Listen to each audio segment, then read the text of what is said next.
we are finally ready. I wanted to actually stream like half an hour ago, but I decided to impulse touch grass. Very unfortunately. By that I mean I just went for a walk. Almost nowhere, and then turned around and came back and was like, never mind. But an attempt was made! Sometimes the attempt is the most important part, you know? But I wanted to make more progress today, because I need to finish... How long is even left for this event? I need to finish it by Wednesday. I think, if I want to finish it before it's gone. Yeah, 6 days. I'm gonna finish it on Wednesday. 6 days is really not a lot left. That's you know why the creative solution of we bring it here had to happen in the first place. 6 days is not a lot. But yeah, I'm hoping the next. Anyone can correct me if I'm wrong. I think we went over this last time, but I'm pretty sure the next section is Olives, and then that will have main story, so I have to skip it for now anyway. By the next event, I'm hoping July, maybe by the end of it, if our cards are played right, the copyright strike will be gone, and the game can go back to normal, hopefully. But for now, at least we have a solution, kind of. Hello, Ren and Josh and Z14. I'm glad some of you guys were able to find me despite going live here very, very last minute, thinking that probably no one was gonna find it or even show up, but that's okay. I might not wait the full 30 today to just get started. I might wait. I might not wait. I haven't really decided yet. I don't know. Maybe I should give people time to realize that it exists. But I also have a lot to scream about that I want to scream about somewhere else later. So it's hard to figure out what I can scream about now. I can scream about one thing, I guess. To preface, I have to explain a tiny bit. Just, you know, big thing that didn't happen that I can't talk about. That would have started this week. So I'm trying really hard to keep my brain like really, really busy so that I don't think about it. And yesterday was, you know, it's my day off. So on my day off, I especially had to figure out what do I do to keep my brain occupied. So I ended up deciding to try 2 things. One of which is a very normal solution, one of which may have been a mistake. One of them, I figured, you know, if it's gonna be bogging me down and making me really anxious and there's nothing I can do to change it, I need to make changes and improvements in areas that I can control. So I'm making a huge effort to try really hard to catch up on a lot of the stuff that I fell really behind on, like just a lot of housekeeping stuff, literal housekeeping stuff, and organizing things, that kind of stuff, taxes, that kind of stuff. So I'm hoping that getting a handle on some of that stuff will make a little bit of a difference. And because of that, I ended up staying up decently late, just doing like literal cleaning. I've never seen so much floor space. The air, I don't know how to describe it, but the air in the room feels big. You don't really realize how bad it was from dust and stuff until you clear it all up and you're like, whoa, how does the air feel bigger? Like, this makes no sense. The air is the exact same. There might be more floor space, but there's definitely not more air space necessarily. But it feels like there's more air space. It feels like the room has like doubled or something. And I'm like, oh, that's not so bad. Even if getting it to that point in the first place was pretty bad. I'm not someone that enjoys chores or anything of that nature. It's very horrid. I would actually do anything to not have to do it, but, you know, alas. That's what kind of gets you in this situation in the first place. Eventually, you're like, yeah, I have to do this.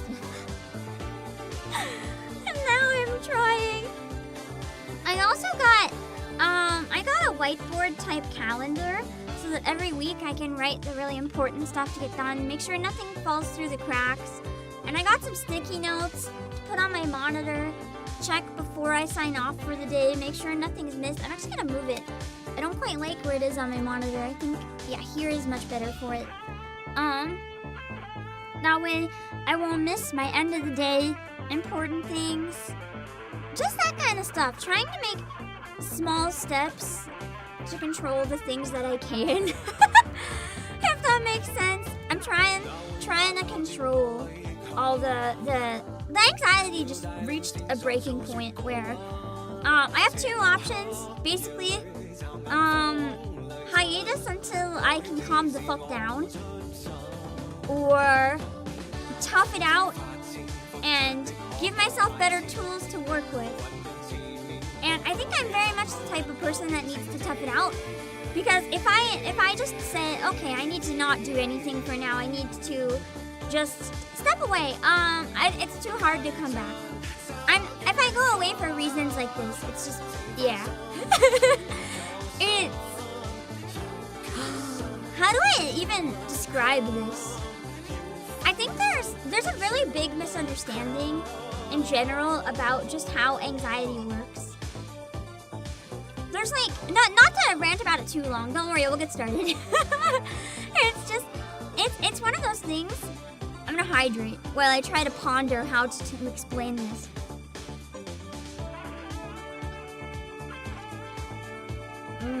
Tea's really good today. So for anyone who doesn't actually have anxiety, to explain how it works, one, it's not an excuse. You have to learn to work around it and get strategies. That's on you. Because if it's something that's not going away, you have to manage to like function with it, which is what I'm trying to improve. I normally have an amount that I can manage, but I've been pushed out of the manageable amount by just, you know, trying to make secret thing work. And now, it's on me to kind of pull myself back in. And it's not the stereotype that everyone thinks. When they think of it, it's just like, ooh, you know? Oh, I forgot something. Hold on. I never replied to the stream with my link. Hold on. It's one of those things where like the stereotype is just ooh, I am sad and shy now. Please give me head pats or tweets and I feel better. It's not that. That's not really how it operates. It's kind of more like it overshadows everything and can make you freeze up. And you don't even feel like yourself anymore. It's like you become so frozen in place about absolutely everything, and any little thing at all makes your entire brain think like, oh my god, this is the end of the world, everything is wrong, everyone hates me, I messed everything up, I have screwed everything over. That's like the default brain stance when it starts acting up that badly. And the other thing about it too is that it's not just the like ooh shy. It very much is more you start digging yourself into a really deep hole because you can't get started on or really do anything. You know, you fall behind on chores, you fall behind on work, you fall behind on life. You just kind of, it's very similar to depression in that way, but much more from a different place. Because the whole time, you're not really sitting there just zoning out and being like, it doesn't matter. You're more like sitting in a chair shaking and being like, I need to do all these things, I need to do all these things, why am I not doing all these things? Oh my god, these things are not done, holy shit, these things are not done, oh my god, I'm making it worse by sitting here, but then you can't do anything anyway. It's a very tough headspace to pull yourself out of. It's not the cute, ooh, anxious that everyone kind of makes it out to be on social media. It's actual hell. And I refuse to let it win. I refuse. Sheer stubbornness will not. So yeah. But just for the scale, because I think when a lot of people say it, a lot of people don't quite understand what it is. It's you know, it's type of minhida. It's not fun times. And I don't use the term lightly either. It's yeah. But we're doing our best. That's all you can do, right? On the bright side, fun Chinatown event. Fun Chinatown event is always a good distraction and a good way to try it. Also, hello Dan Kibo. We'll get started on it pretty soon. I do want to kind of give it the 30, especially where I didn't reply with the link. So people might not have seen it. I know it's a weird time of day to stream too. Don't worry, Wednesday will be probably much later in the evening. Early on a Monday, jump scaring people kind of sucks, but you know, this is when I thought it was gonna be best, so we can do a bit more progress. I'm excited to see the new main story when we finally get to do more of it. Oh my god, I have to show you the baby girl memes. Hold on. I keep forgetting to reset the hotkeys. Hold on. Hello, Artisea.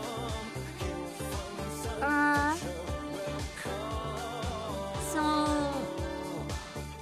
for starters, if you haven't seen Aleph's I2, I am gonna spoil the costume, so don't look if you don't want it. So this is Aleph's design for anyone who hasn't seen it. His I1 and his I2, because it's been out in China for a while. He man puts on the straight jacket. I'm so excited. But I still need to play Chapter 7 and Chapter 8 before I can play Chapter 9. But holy moly. I am saving all my gacha pulls. I already have enough for hard pity actually, so like I'm good. You basically get your pick of like musketeer with like surgery tools all down his leg, or very scary straitjacket with mysterious bloodstains. It's so good, and everywhere I go, I think I was like on one of Merui's posts. Hold on. There were people being like, "Finally, he's here," and then just posting like baby girl memes of him, and it killed me. It's so good. I gotta find one of them. Where was his post about Alex? Then I can find it. Yeah, the red flag drip is so good. I've also seen cosplay from the recent event where there was Kakanya and Isolde cosplayers, and the cosplayers were doing Yuri poses, and I was just like, bless. Thank you. Where is it? I'm trying to find. Maybe it's gone?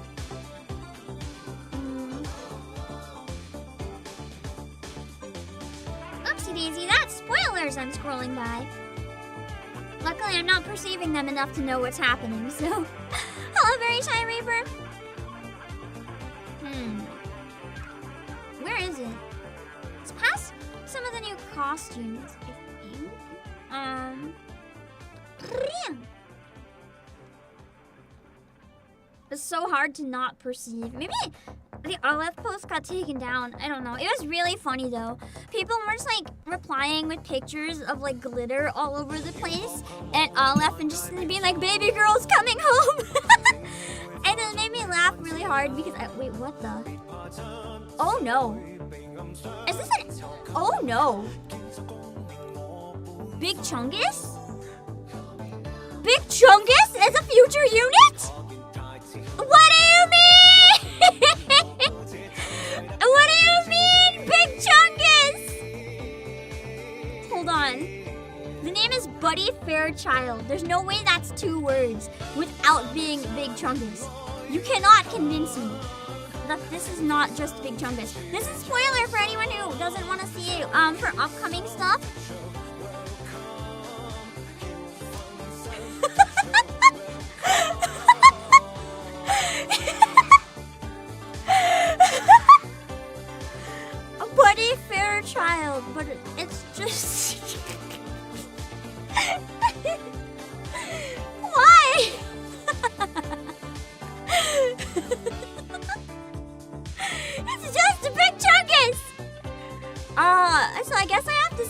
of that too, apparently. Holy moly.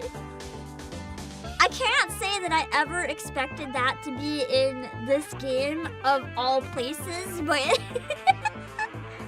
I'm not complaining either. Oh, Lord Misplay. You swore that said buddy fat fuck? I mean, it would fit. Okay, but chunky animals are the best. Honestly, when it comes to like cute little fluffy things, the fatter the better. Let's be real. Fat cats are like the gods of the internet. Don't even lie. I can't find Olive, but that's okay. Hello, Rainswig. Let's see. Oh, that's a spoiler. That's a spoiler. That's a spoiler. I can't find the Olive post. You know what? Never mind. Too many spoilers. I'm gonna stop looking. I didn't process them, so don't worry. But like, I don't want to process any or risk processing any, and that's okay. I'm excited for Big Chungus, and we just have to wait for Olive. He's coming soon. Can I show you guys an image that came up when I searched for Olive on Twitter? And it's actually the promotional event for like one of the posters for that chapter. Not the only one. Don't look if you're squeamish about eyeballs. I am so excited. So excited. So basically we know for sure that we're going into like horror territory. There's a couple different promotional items or promotional images that I've seen. This one is just like, what's that thing if you're afraid of holes? This one's just, yeah, it's just scary if you have the fear of holes. Hello, Jen, keep on Twitch. I don't remember, tryptophobia or something, the word for this one. This is also the next section. Not that I can play it because I'm behind in the story, but, yeah! Folie d'Interrogations. And it's French! I love it. I love it so much. I'm so excited. So that strikes some fear into me. It gives very horror movie vibes. I believe the global poster has come out and it's a little bit different. The image isn't loading in full quality, so I'm gonna have to assume that maybe it's a leak or something and not show it just in case. But it is metal, right? I'm excited. I'm trying to find the eyeball. Maybe if I search reverse 1999 eyeball, I can find it. There's a thing where they had an eye and it was being pried open with surgery tools, and it was a nice close-up image. It was rather frightening. And I have to say it hit rather good. I'm trying to see if I can find it, but I'm not gonna look too long. Ping me an Aleph on Discord. Hold on. I have to move my face for a sec.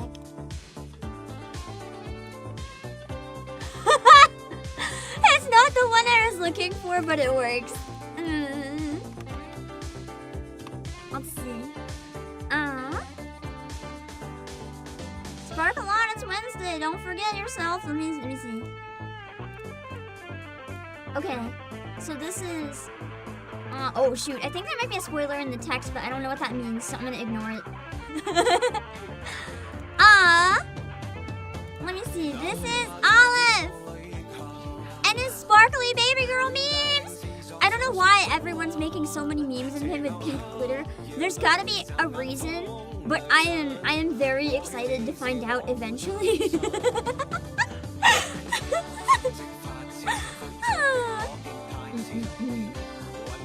But it's sadly not strawberry milk, I'm afraid to say.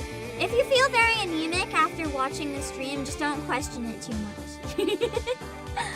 I'm trying to find the eyeball. Where's the eyeball?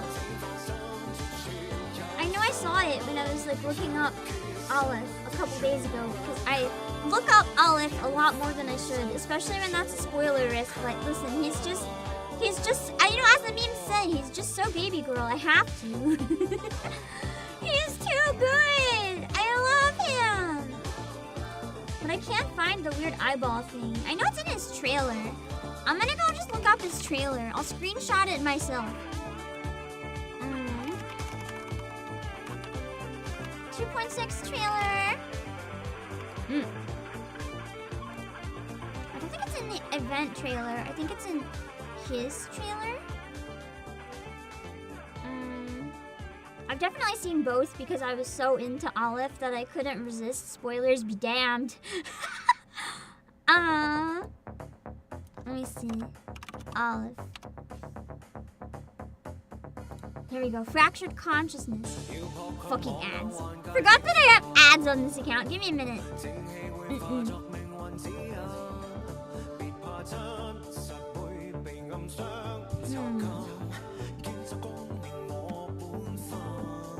Let me see.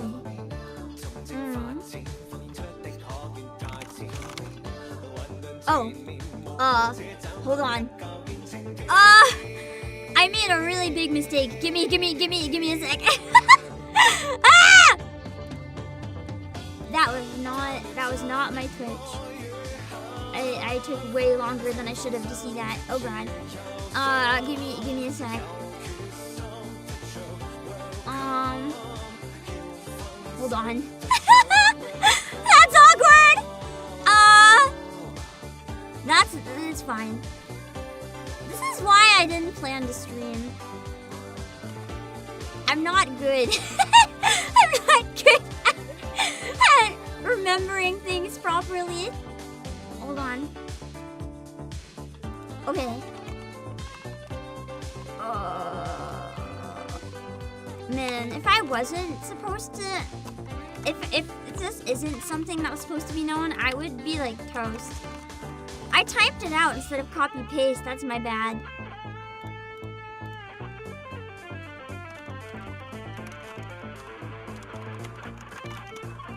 Oh my god, my poor brain.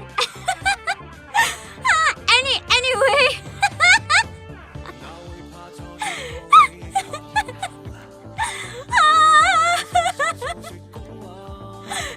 A little whoopsie. A little whoopsie. I mean, if nothing else, it just meant people couldn't find this anyways. Anyway, let's find the eyeball. You know what? Let's just watch the whole trailer because now you know how I said the whole anxiety's been really bad lately. And messing up like that does not help. My heart rate just like quadrupled. I need to not hyperventilate. Let's stare at Aleph, then we can hyperventilate for like different reasons. That's an okay reason. Let me see, hold on. Okay.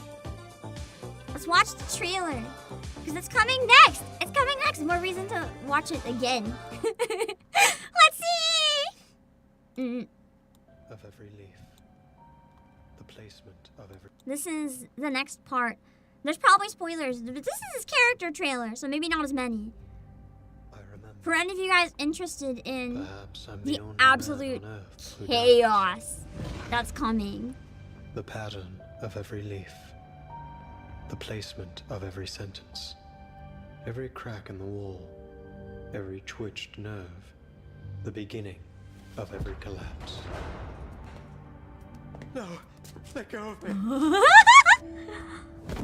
I'm sorry that I'm into weird, messed up stuff. I won't believe it, Aleph. Visceral realism will not die here. It can't. Shut it. You've wasted far too much time, and all for nothing. He's so scary, I love him. This prison is the only path to transcendentality. I love that we're getting into Panopticon territory. I can't wait to see what the Panopticon is. My mind like an infinite garbage heap.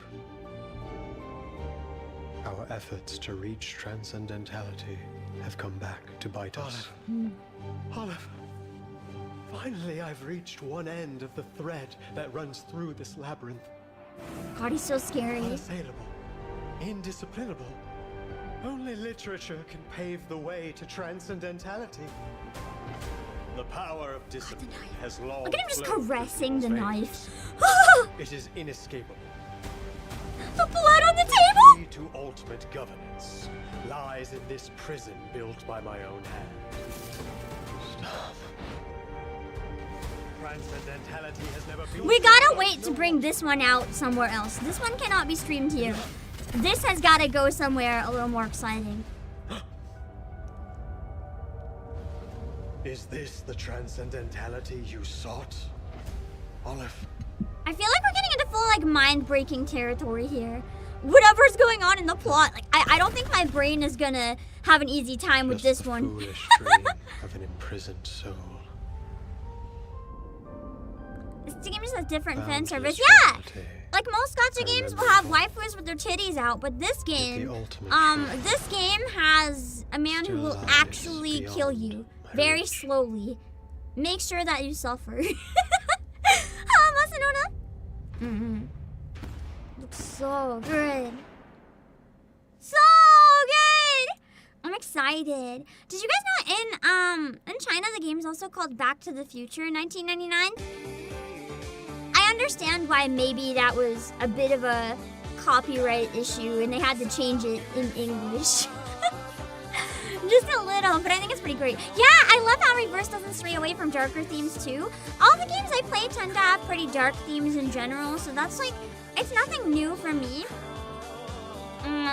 But it is something I appreciate that they're not afraid of embracing. Because I quite enjoy the darkness. And it's exciting. Hold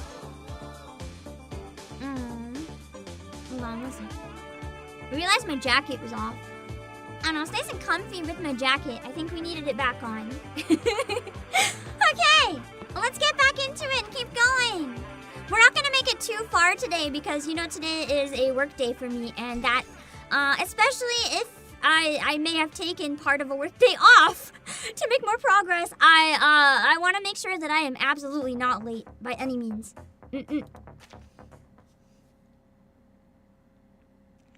Let's see.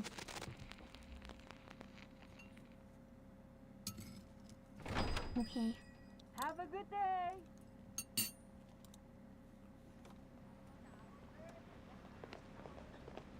Before the owner can even say goodbye, Miann has yanked Poitier out the front door. What's the rush? I haven't even finished my noodles. Noodles. We can eat later, but we need to find Miss Latham now. Wait, hold on. I'm all for chasing down a crook.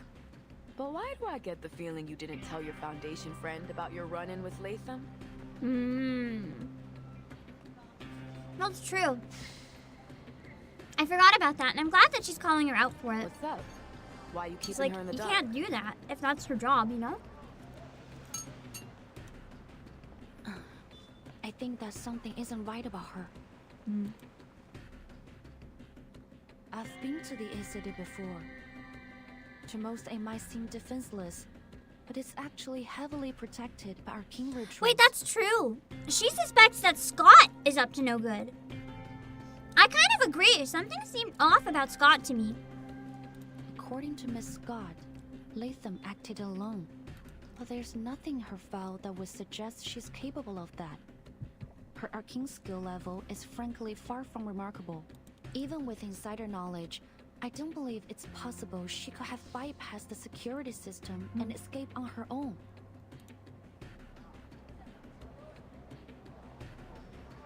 Either Miss Latham has played the Foundation for fools, or she has more powerful accomplices. That leads me to another thing. This mission is not something a typical Foundation staff member would be assigned to, as Miss Scott claimed to be. Wouldn't actually, yeah. Wait a minute. If Scott was actually assigned to it, wouldn't we have known that already? There's something we don't know. We should have heard it from, like, someone else, not from Scott. You're She's saying that lying. girl with glasses lied to you. Maybe. Or that she was being lied to herself. I don't think she's being lied to. I don't trust her. Miann pulls her SPF-1 contact device from beneath her cloak. After a few simple taps, she turns it around for Poitier to see. There was another thing I found while searching through Miss Latham's files. Or rather, what I didn't find. There were no warnings or notices on her employee records. You mean she's not actually wanted? No, I don't think so. Miss Scott said that their department wanted to solve this problem in secret. So I thought that might explain the reason Miss Latham's warrant wasn't on her file. It's also a convenient excuse, though, if you're lying. So, I don't know. However, when I try to access more of their records to double-check my findings, I run into a block on Miss Scott's records. Access denied. You do not have permission to view this information. If you need access... Or, there might also just be something from the higher-ups involving this situation that we're not aware of. A warning symbol flashes on the screen. It could just be because I'm only a cadet.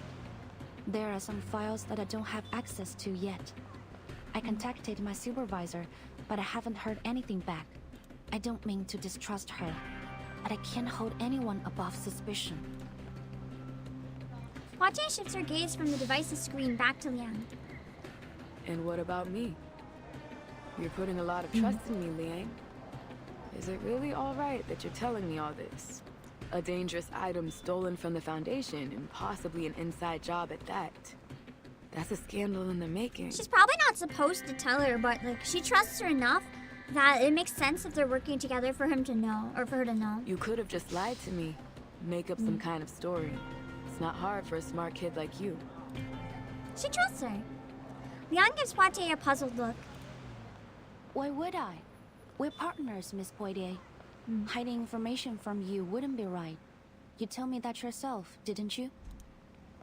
Me? Yes. The first day we were on duty together, you said you need to know what makes me tick. I did, didn't I? Hwajae seems a little dazed. Liang looks at her, sincerity behind her eyes. I've reconsidered it, and you are right. During my training as a vigil, our instructor emphasized many times that trusting our partner was of vital importance. And you, Miss Poitier, have proven to be capable, decisive, and compassionate. I have developed a deep respect for your work. We share the same goal, to discover the truth behind the incidents happening in Chinatown. I can't think of any reason why I shouldn't cooperate with you. Alright, enough! I'm blushing already. I want to say she's tsundere, but she's kind of not sometimes. She's kind of a really unique character that's hard to put in a box. Hwajae cuts Liang off, almost flustered. Damn, girl. I didn't expect my meek little mouse to turn into this. This what? Always has been, actually. You just assumed she was meek. Forget it. You've made your point. Now stop it. Hwajae waves a hand, signaling the conversation's end. But you kinda missed my point. I'm worrying that the Foundation is gonna punish you for leaking classified information. Not if they Won't you don't get in know! Though I may be a vigil of the Foundation, before that, I am the descendant of the Liang family. I'm obliged to do all that is necessary to fulfill my I destiny. forgot about that, true, yeah. So if it comes down to one or the other, she will pick her family. And given the circumstances, I think providing all relevant information that might assist us in catching the thief and retrieving the threatening arcane objects is worth bending the rules. Just a little. Despite her conviction, Liang can't help but hesitate a little. Besides, I'm not under any orders to keep this a secret, so... That helps. Cheeky. And That's you say you probably don't like implied, bending the though, rules. but... I see you, boo. And I like it. Come on, let's work this out together. Partner.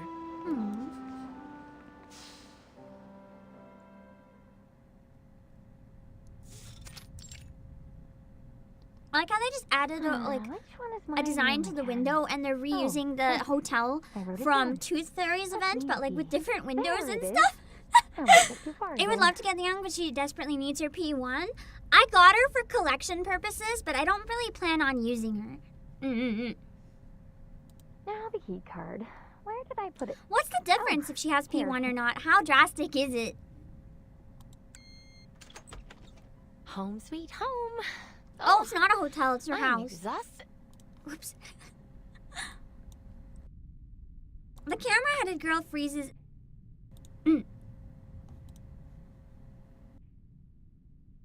Oh, shoot. Two officers are standing in her sweet home. Latham, right? It's been a while. We have some questions for you. Please try to cooperate. Imagine getting home and the police are already in your home. I feel like they'd have to wait outside. Is it legal for them to just like go in and wait there? I'd be weirded out personally. It's the difference between 100% uptime, 100%? Okay, that's pretty drastic. I have to admit that's actually kind of cruel. Like borderline taking advantage of players. Liang steps forward and closes the door on her behalf.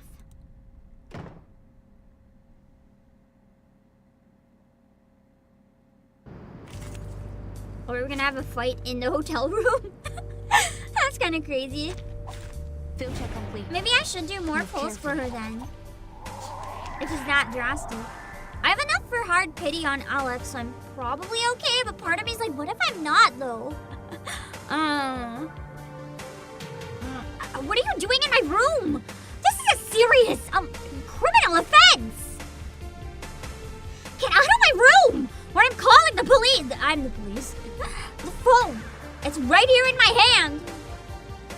No need for that. I am the police. Imagine. Hello, Nikki, you're getting Olive? Oh, God, yeah. God, yeah. I will get Olive no matter what I have to do to get Olive. Wait, hold on. I did not play chapters 7, 8. Just some people, if anyone comes in, they don't expect me to have played those ones. I keep forgetting to pin it just to be safe.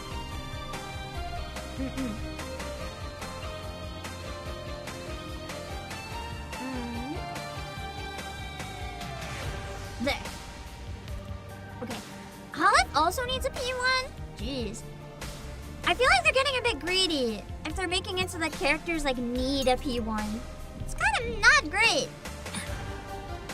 You haven't played past chapter 4? Oh my god. You have a lot to look forward to. You just have to suffer through chapter 5 and a lot of math. Chapter 6 is great though.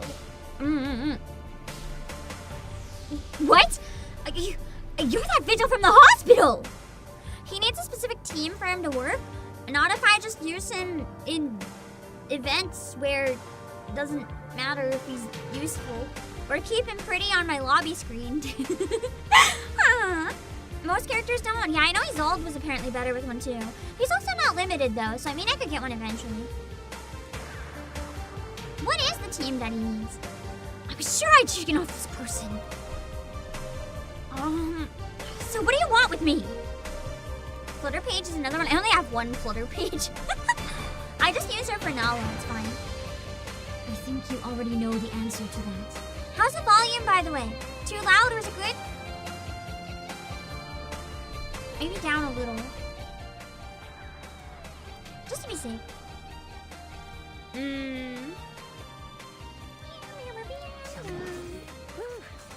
I can't afford to lose those. Seems good, okay. Mise-en-scène? Olive isn't terrible? Nice. I have teams I'm pretty happy with in general though, but my teams aren't really meta. My poison team is meta. My other teams aren't meta, I just have fun with them. Zoom in. My beast team is especially suffering. I have Tenant on it. Tenant is, I'm pretty sure, known as like the worst unit in the whole game, but she's really hot. So like I don't really mind all that much. Mise-en-scène? Olive is S tier, interesting. His team is Recoleta, Voyager, and a 2.7. The Girly Pops, I don't have any of them. Well, I guess I'll just make up a random spot for him. Case closed. I'll be sure to write a report and put it on your table. It can't be worse than me pairing Nala with Gutian, which is what I did for a while. When an unsuspecting prey steps into a carefully laid trap, The outcome's already decided. All right, fine. I'll tell you everything. It was me, okay? They said I stole those arcane objects and sold them for money. Well, maybe I did. Ouch! And everyone universally hates him. I can think of a lot of reasons they hate him. As she speaks, she backs closer and closer to the wall behind her until she smacks her oversized head into the window ledge. Hello, Akuya? A particular word in her statement makes Liang tilt her head. What do you mean, maybe? First Reverie. I've never played the Reverie. Confession. I haven't really done much of the optional game modes. I do Limbo, but that's about it. Because, actually, I can't remember it. I can't find my memory film for that time, so really, I just don't know. Someone might be using her then and took her memory away so that she can't say anything. Memory film. Oh, what's good with Regulus? Ooh! I do really enjoy using Regulus.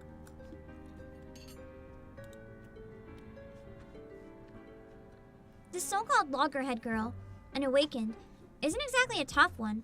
Within 30 minutes, she spilled everything. Wow! Yet, despite this seemingly ideal result, neither of the officers looks pleased. So, to summarize what you just said, Latham. You wanted Euphoria Anon? You should have joined during the anniversary, Hakuya, because they literally gave you free resources for one character's Euphoria. I maxed out Sotheby.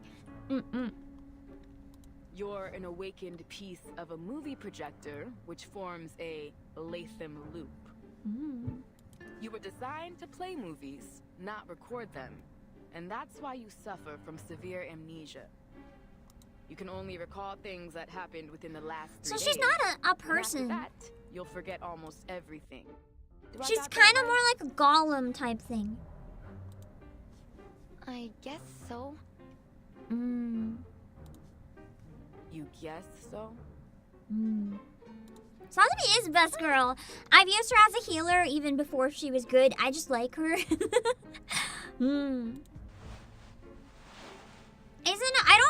I don't fully understand the concept of awakened though.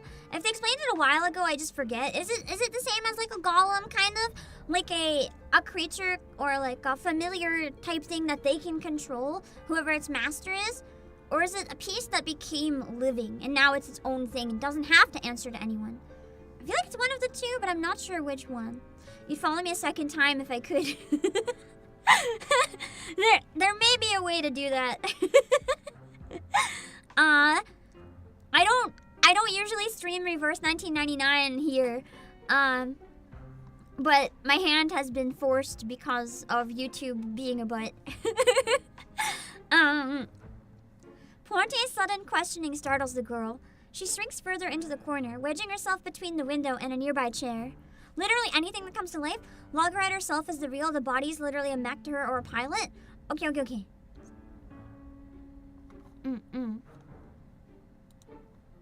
I can see why that friend of yours calls you Loggerhead. You deserve the name. What is going on here? That's so mean! It's Objects that just gain understandable. conscience and sentience. Awakens Was it? I became feel like it was focus of introduced in one of the artifacts events and I related just to their forgot. origins and Where was that materials. introduced? But Climactic still, Miann. This is quite unusual, to say the least. So she has no memory of what happened 3 days ago, or even any of the cases she was involved in. So then, she's basically useless to our investigation. Objects that gain a conscious and sentience. That's crazy. I wouldn't know anything about that. I can only imagine what a disaster it would be if you showed up in a Detective CO7 movie. Hey, that's rude. How come I'm a disaster? Because you don't remember anything past 3 days. The girl, mustering what little courage she has left, waves her metal fists in defiance. But her feeble resistance has no effect on the officers. After sighing in unison, they exchange a glance. What do you think?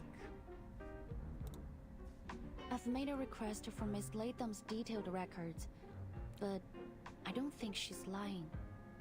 Back at the hospital, the best lie she could come up with was a hamster riding a stethoscope. I kind of doubt she's a master manipulator. Sounds more like she's completely incompetent at lying. Like, I genuinely believe her because she's so stupid. It has to be true.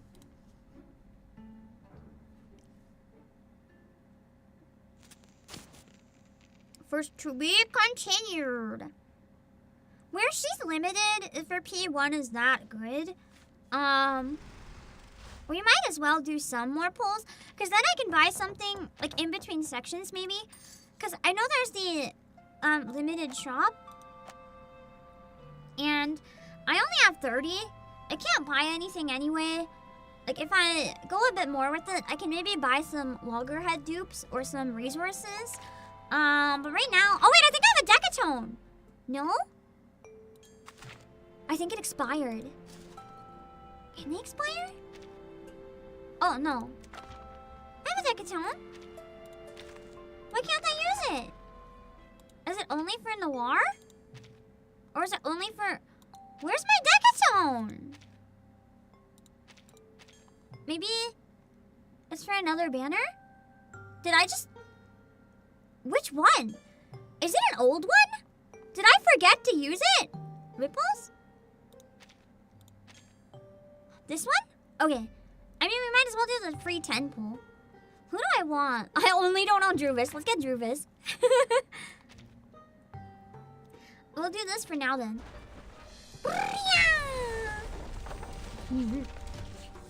Decatone is like a free 10 pull in one. It's technically a Euphoria banner. True, yeah. I mean, we got another Barbara. That's nice. I'm actually working on I3ing Barbara right now.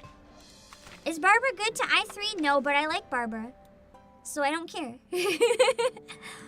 I just... Oh, wait. She's... never... Oh, no. It's you. That's awkward. It's already maxed out. I forgot I maxed her out pulling Tuesday. Oh, no. She's also maxed out. Oh, man. That was terrible. Never mind. That was bad. Let's see. Cheap and blue is nice. Would have been nice if I needed it. Let's go into the next part then.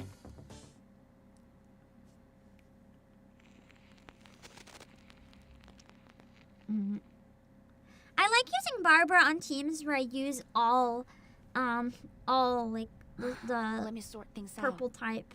My brain's forgetting what it's called right now. I feel like psychic, but maybe not. I like to use Barbara in teams of all that. I actually use a lot of my 5-star characters. I like quite a few of them. You could record and save your memories using a special type of film developed by LaPlante. Spirit, yeah. Which means that even if you don't recall taking anything from the Arcanum Containment Department... I'm excited for the Assassin's Creed collab too. Oh, that's true. I think I should also keep her at 0 because, I don't know, there might be limited units in the collab. Just in case, I should probably not spend anything. But the fact is, the films are gone. Isn't that right? Yeah, I usually carry my most important memories with me and leave the others in my room. The Foundation staff checked the visitor log after the stuff was stolen. Turns out, I was the only one who visited the office that day. So they sent people to my room and checked all my film. But they didn't find anything. Then they said they already had other evidence. So... It's already confirmed that it's 3 units? But are they limited though? I know there's gonna be units, but can they maybe be added to the pool after? Probably not, if they're collab, but oh no! I'm gonna run out of pulls for Olive! I have to pull for Olive though, I have to.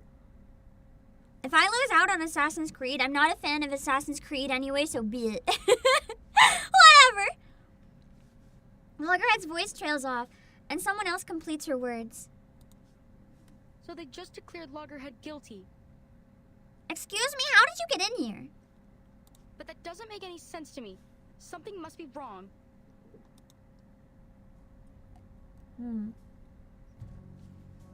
The Foundation employee who claimed to be hunting Loggerhead received a call from Liang just 10 minutes ago.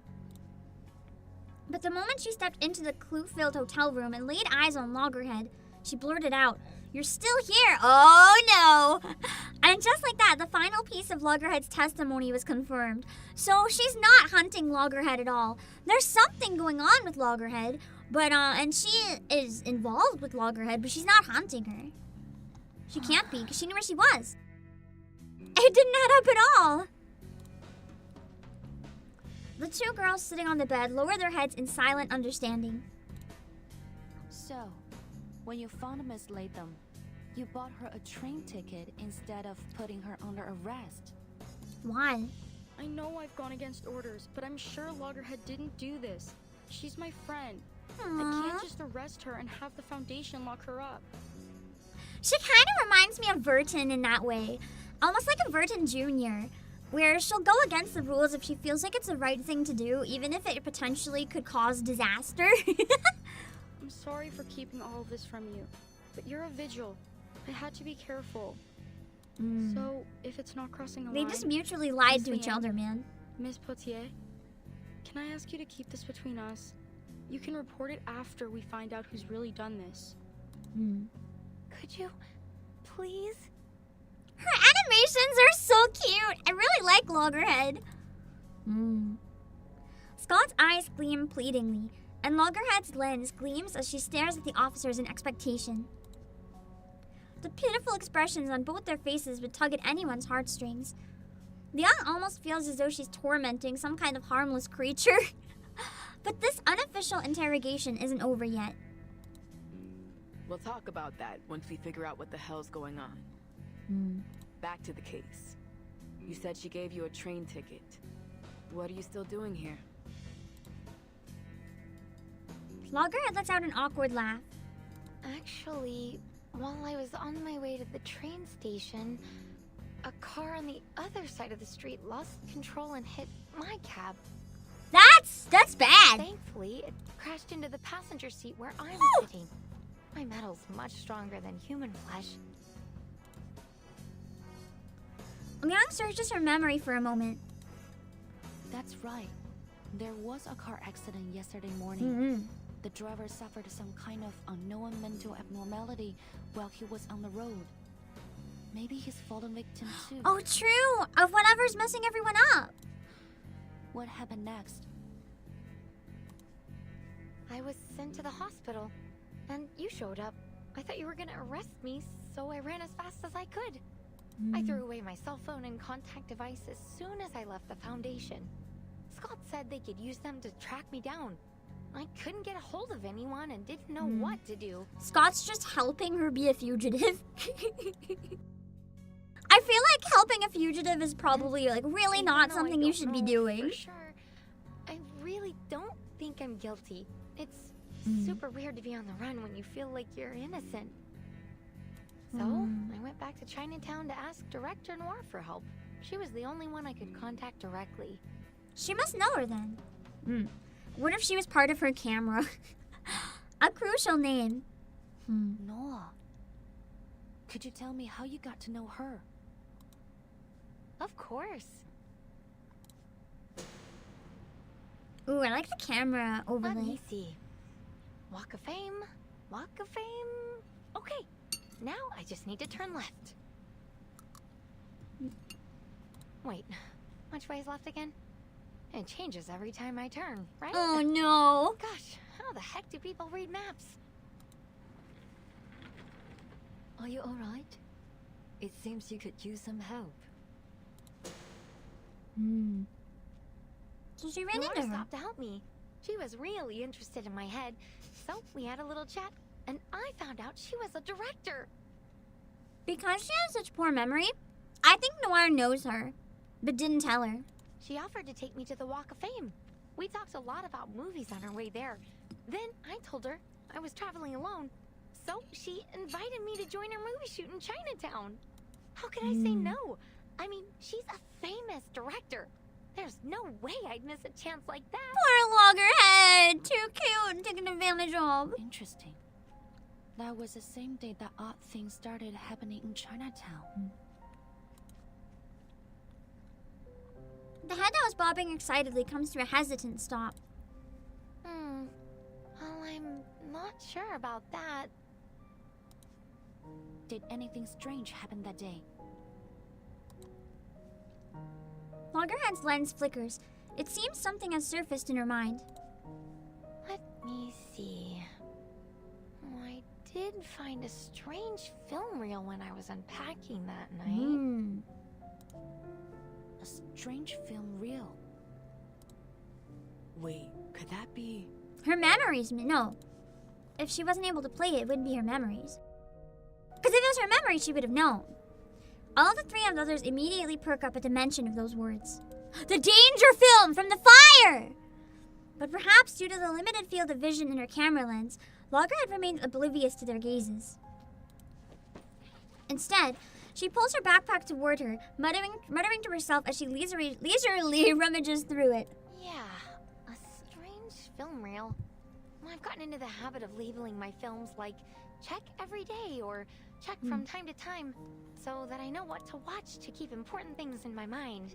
I was gonna do a review that night, but when I looked through my film, there was a roll without a label on it. It couldn't have been mine because it was made of a different material. I was so curious about it, you know? So I played it. What did you see? It was a movie, I guess, but it was pretty short.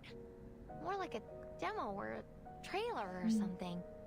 But it was so weird. Like a jumble of pictures and sounds. Some sort of, any sense to me. what are they called? I don't know, maybe If it it's was like a prank or something? a really fast, confusing thing, like subliminal messaging. She halts her search and looks up blankly. What's wrong? The film, it's gone. What? Noir probably took it. No, she has memory of meeting Noir, so it would have had to be something older or sneaky. Loggerhead shrinks nervously once again. I can't find it. It was right here in my bag. Give it to me. In one swift motion, Poitier snatches Loggerhead's backpack and upends its contents onto the bed.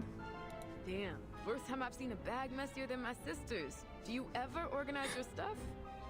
Can't be worse than mine. Like a whirlwind, Poitier tears through Loggerhead's things, ignoring her shrieks of, I just forgot to throw that away, and I still need that, as she ransacks not only the backpack, but the entire room. Oh god, she's me for real!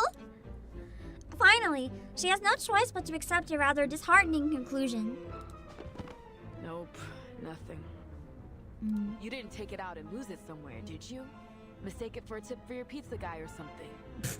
Why would you think it's a tip for a pizza guy? I forget things, but I'm not an idiot. I didn't lose it. Check my film if you want to prove it. It just disappeared into thin air. Maybe watching the film we But can your find out where and feeling how. records what you saw. Someone might have taken it when you weren't looking. Hello, TTN. I didn't.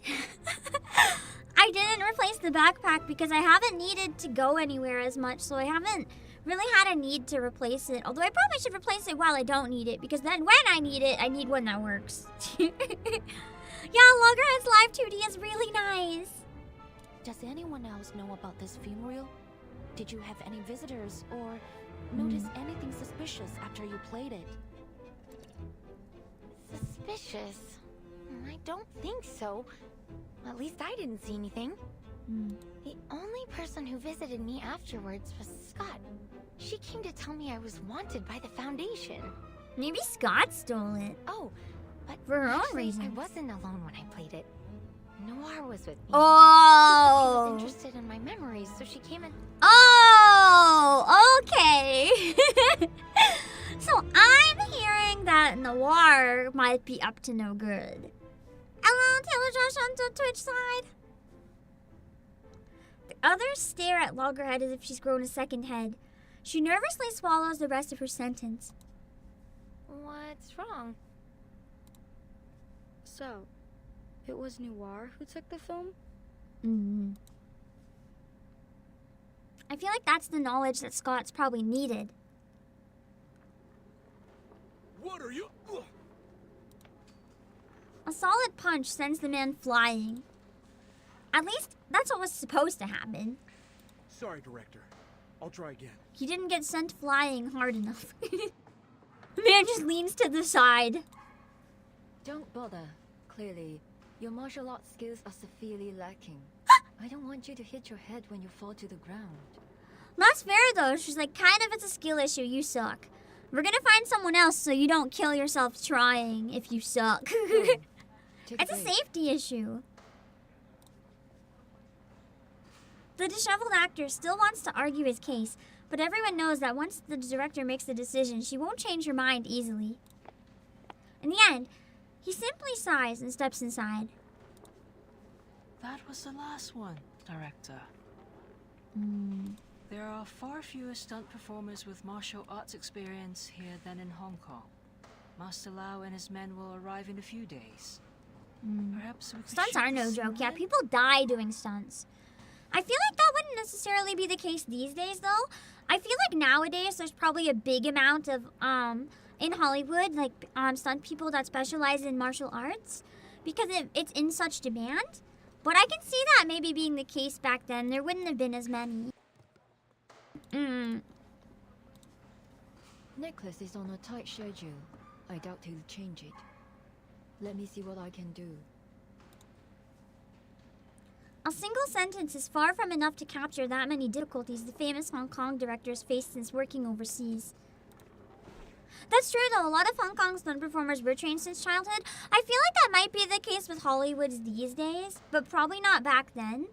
I do think it is something, not necessarily in martial arts though, but in like stunts in general. There might be some in LA that did train since childhood and then moved there to pursue Hollywood specifically, but I don't think it would have been as common. And even now, it's probably more in like Hong Kong. Leaning back in her wheelchair, she discreetly scans the set, searching for the missing piece of the puzzle. Yeah, I was gonna say. Like, even Jackie Chan's, he came from an opera school. Because Chinese opera is actually, for anyone who doesn't know, there's a lot of stunts and, like, really cool stuff in it. And I feel like, it basically has a lot of stunts that are done without a lot of safety measures, so you have to be trained since childhood or, like, you're gonna die.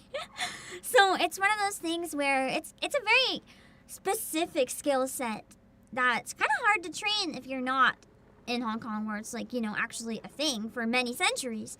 Hello, Sisters and Brandon. Supposedly they're going to start recognizing stunt actors for movie awards. They don't? I never knew that. That's crazy.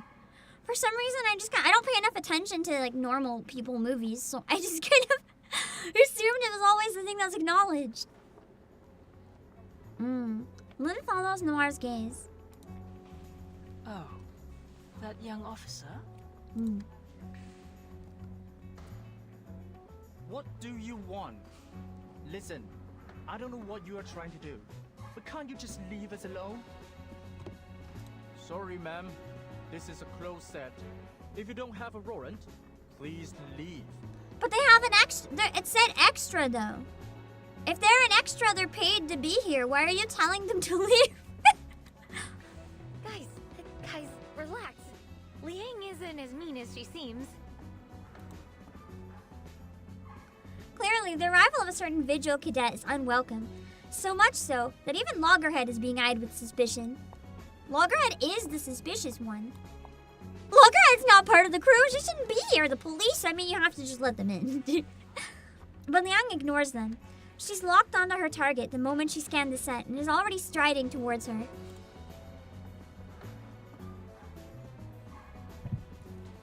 I like the music here a lot. It's fun.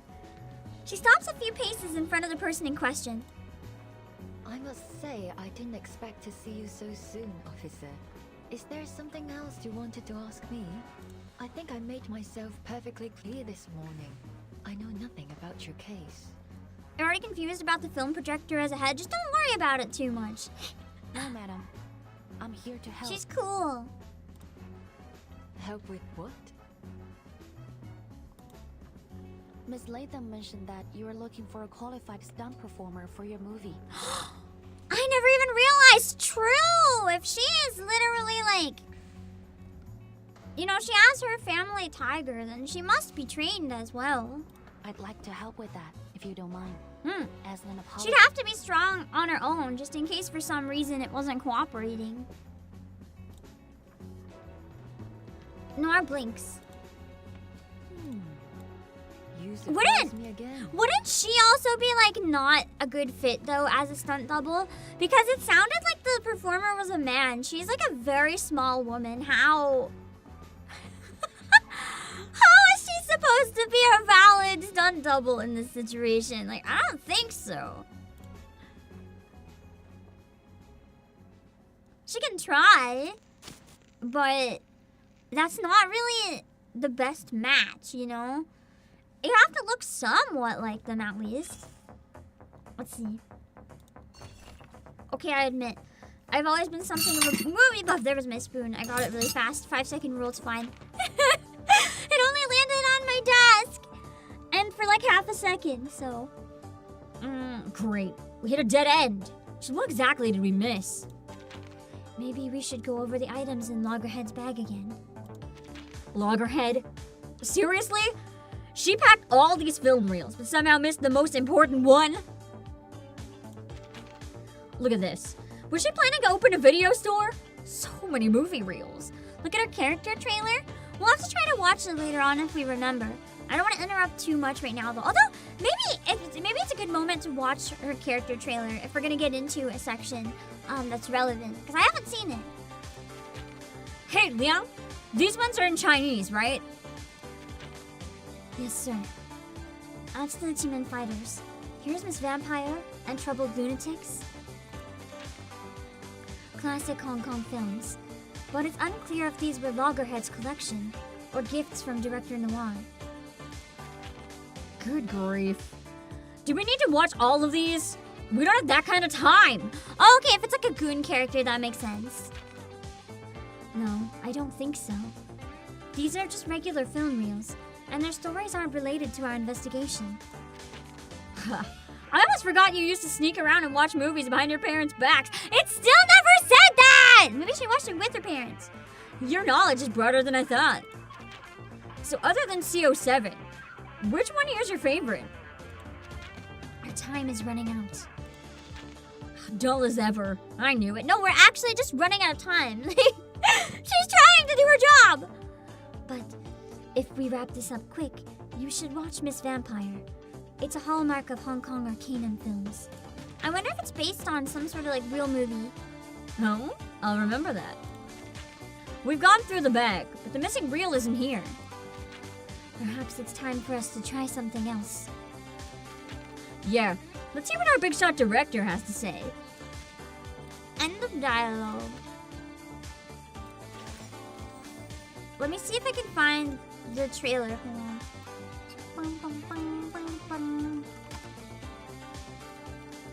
Okay. Cadet on call. This one I'm assuming. Joining us today is Vigil Cadet Liang Yue, who played a pivotal role in cracking the Critter kidnapping case. What's the most important quality for a police officer? Adequate discernment and discretion. She almost sounds like my fuddy-duddy grandpa. Wow. You Portier. See, I made the dumb mistake of not having a famous family of arcanists. It's just for the ratings, that's all. How's it feel, huh? Upstaged by your own rookie? It's no big deal. Truth is, she earned the spotlight. As the saying goes, Sai Xiang du li nang chung xuan. You gotta have a heart as big as the outdoors. We have a situation. She was behind her eating, stuffing her face. You didn't think to say something? You got me there, Cadet. Wow. But it's urgent. Whatever happened to not opening your mouth while you're chewing or talking? Chewing, talking. That Any thing. more details? Suspect spotted. Pull over. Huh? Where?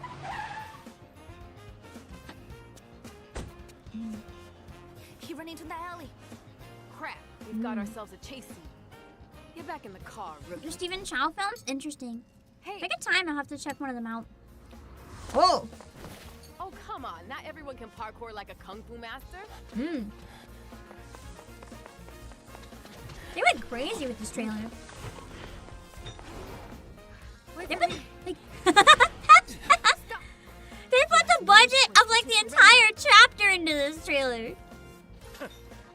kittens instead of police dogs now? What the? I say while chewing and talking. I have no choice. If I don't, the stream will be 10 times longer. Just 30 minutes. During this lightning-fast operation, an unnamed officer was injured. Unnamed officer. You're all heart, Poitier. Isn't this Time of Our Life song? It's like the beginning of it. No comment? Oh no, her neck! Poor Poitier! Okay. Let's do hopefully one more maybe before I take a break.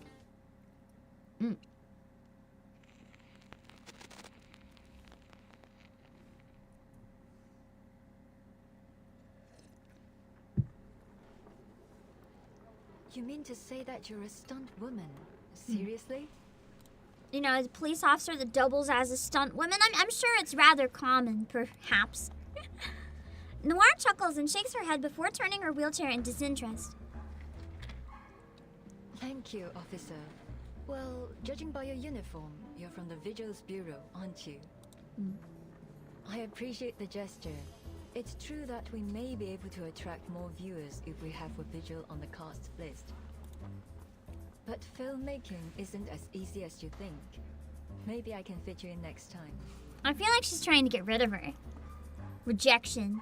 But refusal's not an option in this operation. I'm familiar with movies, especially yours. I'm actually a big fan. If you tell a director that you're a big fan, they're gonna want to work with you even less. Because they're gonna think you're just a crazy fan who wants to be on it. They're not gonna think you're capable. For the betterment of the movie. She did the worst way to pitch herself possibly. Is that right? Her words stir up a storm. Hopefully not a literal storm in this case. What? Does she even know what she's talking about? That's some pretty big talk. Even Noir can't help but let out an amused chuckle at Liang's words. Even so, her wheelchair comes to a stop. That's true. But are you certain that you'll make my movie better? Yes. Ooh, the lack of hesitation. Nice. To be honest, no. But she's also desperate enough that she has to say yes. Liang knows that filmmaking is far more complex than it appears. Her answer is far from the truth. But if she's going to uncover the truth, she has to act the part. Interesting. Maybe she's a better actor than we thought. Since you insist, let's give it a try. Show me what a Vigil can do. It isn't a particularly clever trick, but fortunately, Latham's words weren't false. Noir would never turn down an opportunity to improve her films. Let's see.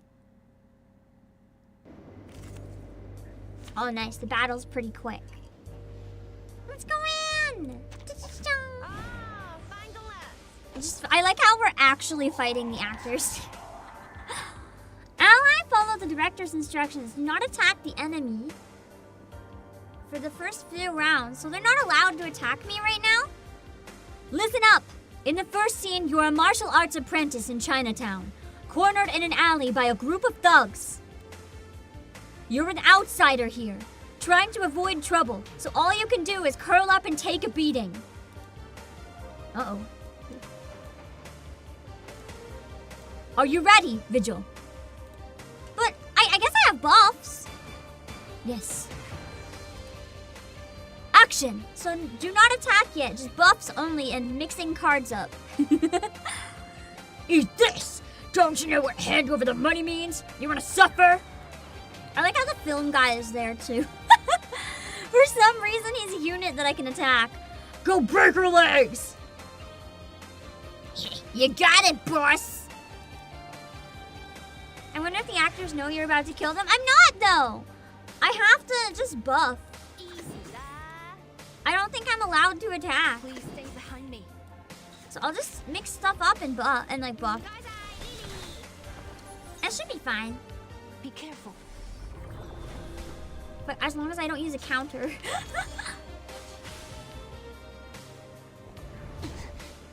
You won't get away.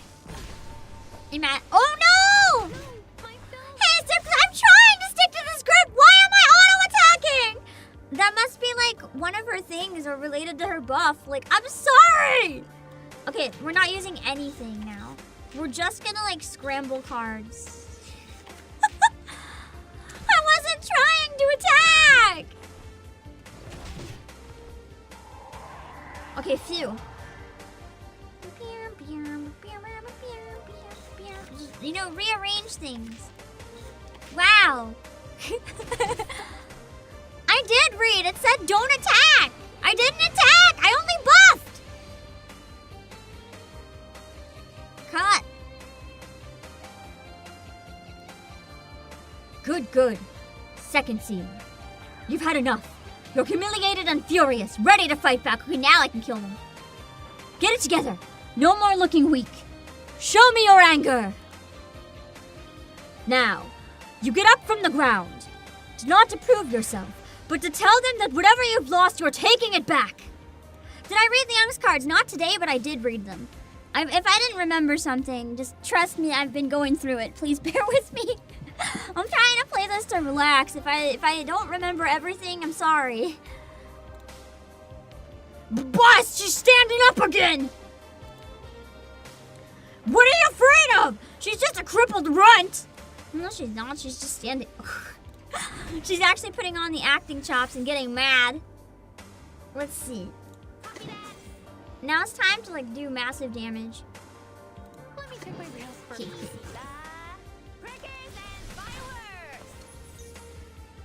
Leave it to me. That's a quote of 6. Now I'm curious. I'll have to reread it. I don't know if I would know the meme from 6 because it's been a while. Dude, you're not even like damaging me. Well, I have this. Let me see. Well, that's an attack. It's only the buff that I wasn't unsure about. I can't remember this one. Okay, that one's continues the beginning. Please let me your power. God, I still think this is one of the coolest ultimates in the game. They are just poor actors while we wreck them. I'm just a murder machine. I am a murder machine. Benefit of having an absolute crap ton of I3 units. I say as none of these are I3, but that's okay. She's gonna kill someone! Don't bite off more than you can chew. Cut! We win! And I still get both stars. We're fine.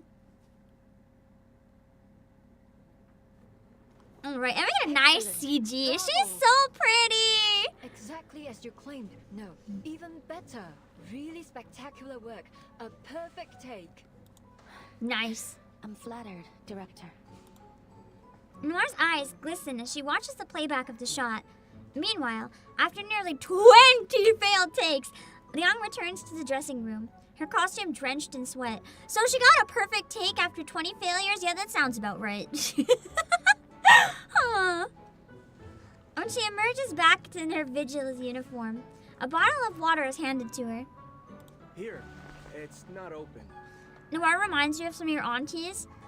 I can't tell if that means they're really capable and do school and do cool stuff, or if that means that they're scary.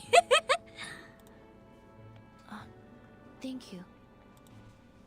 Didn't expect you to pull it off. That was a dangerous stunt. Scared the crap out of me. All right. So you did a good job one time. But let me tell you, it takes a lot more than that to win recognition in this industry. I hope she quits the foundation and becomes an actor. You really gotta hone in on the dramatic scenes. Have a good sleep, If you Tianqi. want to move out of the stunt woman box, you're good looking, and you took that scene pretty seriously. You interested in doing that? If you are, then I'll suggest you be a little more humble. There's always room for improvement, you know? I mean, I would say she is humble. She was just desperate to be given a chance. That was the only reason that she went out of her way to be like, I'm so great. She's like pretty humble otherwise. I'm not even a stunt woman, let alone an actress. This is all just a bit of fun for me. That's, oh my god, she's actually making me so mad. You can't just say that to professionals after whooping their asses. It's like, I did way better than you, but you don't have to praise me for it. This is all just like fun and games, you know? Like, it's not. I'm not even a professional. She's gonna break the stunt, guys. Is that the speech pattern and fashion. Put together, capable, eloquent. Nice. The queen of the set rolls over in her chariot, stopping beside Liang. I appreciate your sincerity, but I'd be even more appreciative if you were willing to do a few more scenes. If it's just for a short time, I'd like to help Cute. in any way I can. Now we're getting into working on the movie. Fantastic. Follow me. We can have dinner and look at the script together. I have a few changes I want to make to the story. Oh, the actors are gonna hate you for that if they've already memorized their lines. The audience will be more than happy to hear a line or two from you. Okay, that's cute though. Giving her a line so she's an actual actor credit, that's cute. Lines? Okay. Things seem to be taking an unexpected turn. So much for keeping a low profile too.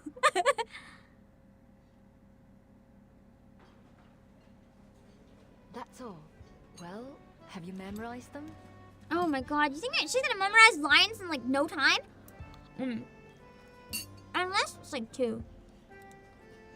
Yes, every word. But aren't there too many? I feel that pain. The blank spaces in the script spread out on the table are filled with Noir's flamboyant pen strokes. She's got a point, Director. The investors might not approve them.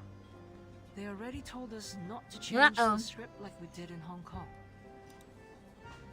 Relax, we've done this before. They never read the script anyway. That should be like the one time they do. Besides, I'm not exactly asking for a monologue here. It's only 3 lines. Just what's needed to make the character complete. 3 lines isn't too bad. Lynn gives a helpless sigh. She knows all too well how pointless it is to try and change Noir's mind. I'll keep practicing until filming starts. I look forward to your performance. By the way, I saw some deity dolls and sedan chairs on the set. The Dushu Festival is coming up, right? Is the crew joining the Shouhou parade? I have to complain about one thing. I was gonna complain about it later, but I'm gonna complain now too. Just speaking of investors not reading scripts, one line that was so bad. Oh my god. I was watching the Western live action Kakegurui yesterday because I hate myself apparently. I wanted a distraction. I wanted something stupid and bad. And I was like, this looks stupid and bad. So I put it on. And one of the lines, it was by Suki, who is the guy who's like a TikToker and he's really cringe and I want to die. He had a line at one point where he was just like, slay, Huntress. And I was like,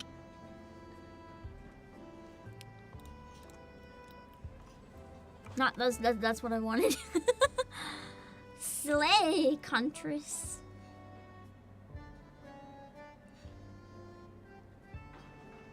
Why? Who approved of it? Just... why? It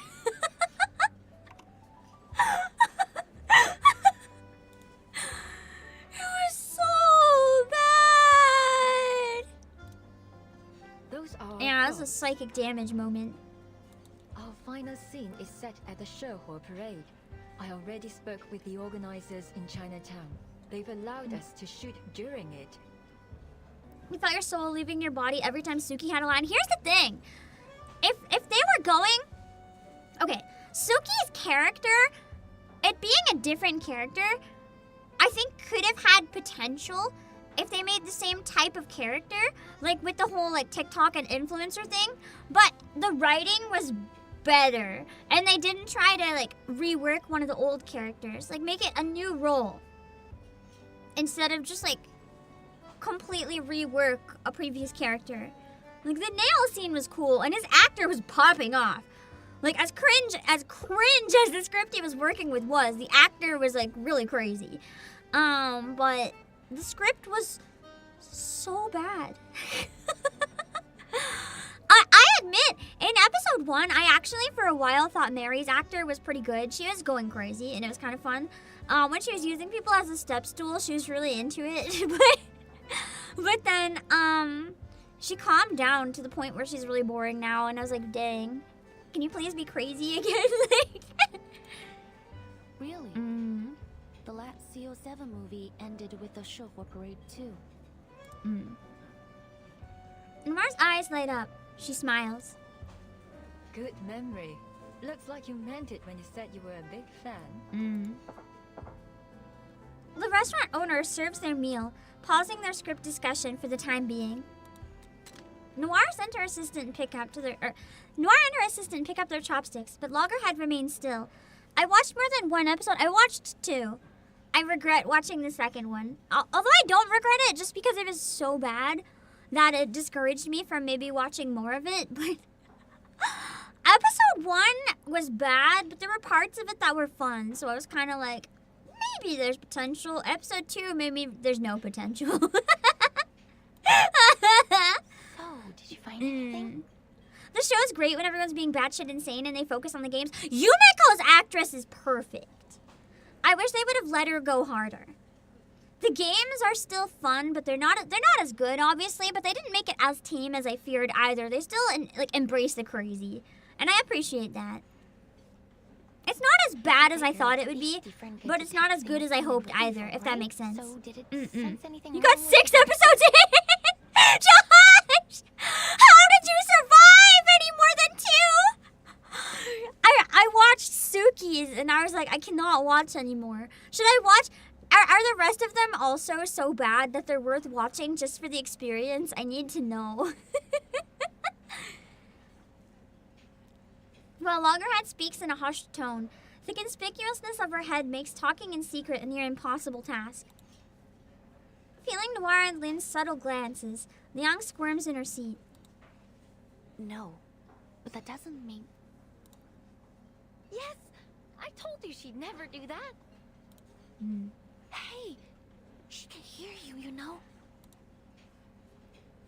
The situation's already beyond repair. Oh boy. I'd never do what? We're gonna have to lie about something.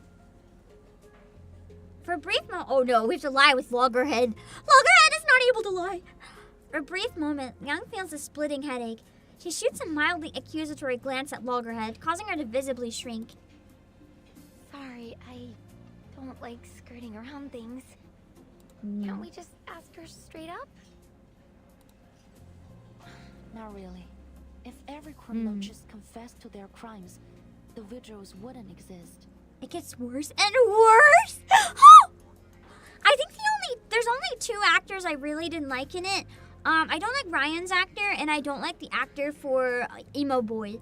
I don't remember his name after they gave him a name. They called him Emo Boy, and that's all that stuck in my brain. The 2 of them feel really out of place, like really boring. Really boring. Their acting is more realistic, while everyone else is crazy. Also, Yuki Draws, thank you so much.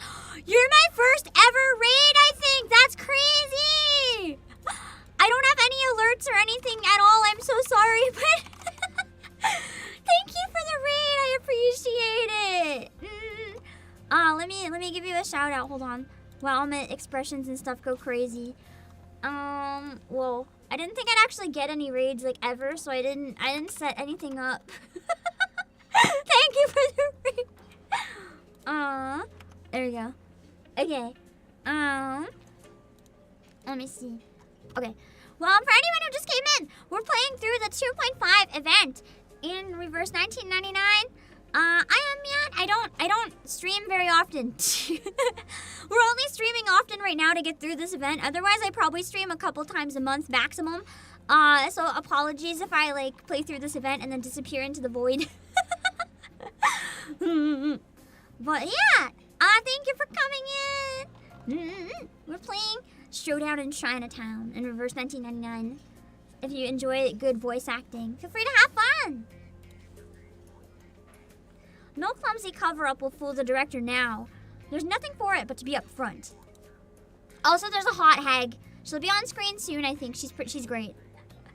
Perhaps this is for the best anyway. Actually, I didn't just come here to apologize. There's something I want to ask you about. What is it? That's the hag. She's really hot. A perfectly measured balance of curiosity and confusion, yet no real surprise. She's only 41. Yeah, but in anime years, you're a hag when you're 25. So she's a hag, okay? And I say that affectionately. It's fine. Have some good luck with the gym and your errands. A renowned director having a knack for acting isn't exactly shocking. In fact, it's about as surprising as an amateur failing miserably to do the same thing. It's about the strange things happening in Chinatown these days. Wait, so all this was just to butter us up so you could investigate your case? Yeah. I mean, you needed a stunt person, so it's fair, isn't it?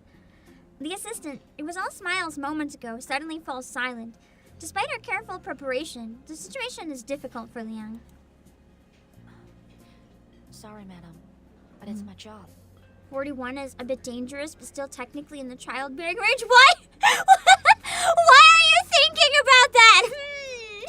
As I said, strange things have been happening in Chinatown. Things that bear a striking resemblance to the film incident that you were involved in 8 years ago, Miss Noah. The case document stated that the origin of these events is a film reel titled Reunion of the Three Swallows, a movie created by your friend, He Rijun. Miss Latham said you watched a film with her in her room a few days ago. Do you have any idea where that film reel is now? Could save people's lives, so you better. Did you not know what it was? I had no idea. I don't fully believe her. Noir's expression darkens. Clearly, she's realized why Liang has brought up that film reel. She knows something. That film we watched together. Well, to put it mildly, it had nothing of interest. It didn't seem to have any semblance of a story, even. It couldn't have been one of Teresa's. Miann recalls that the archive on Reunion of the Three Swallows cited Teresa as the English name of its creator. Oh god, I don't remember how to pronounce that. I just remember it was really different than it looked.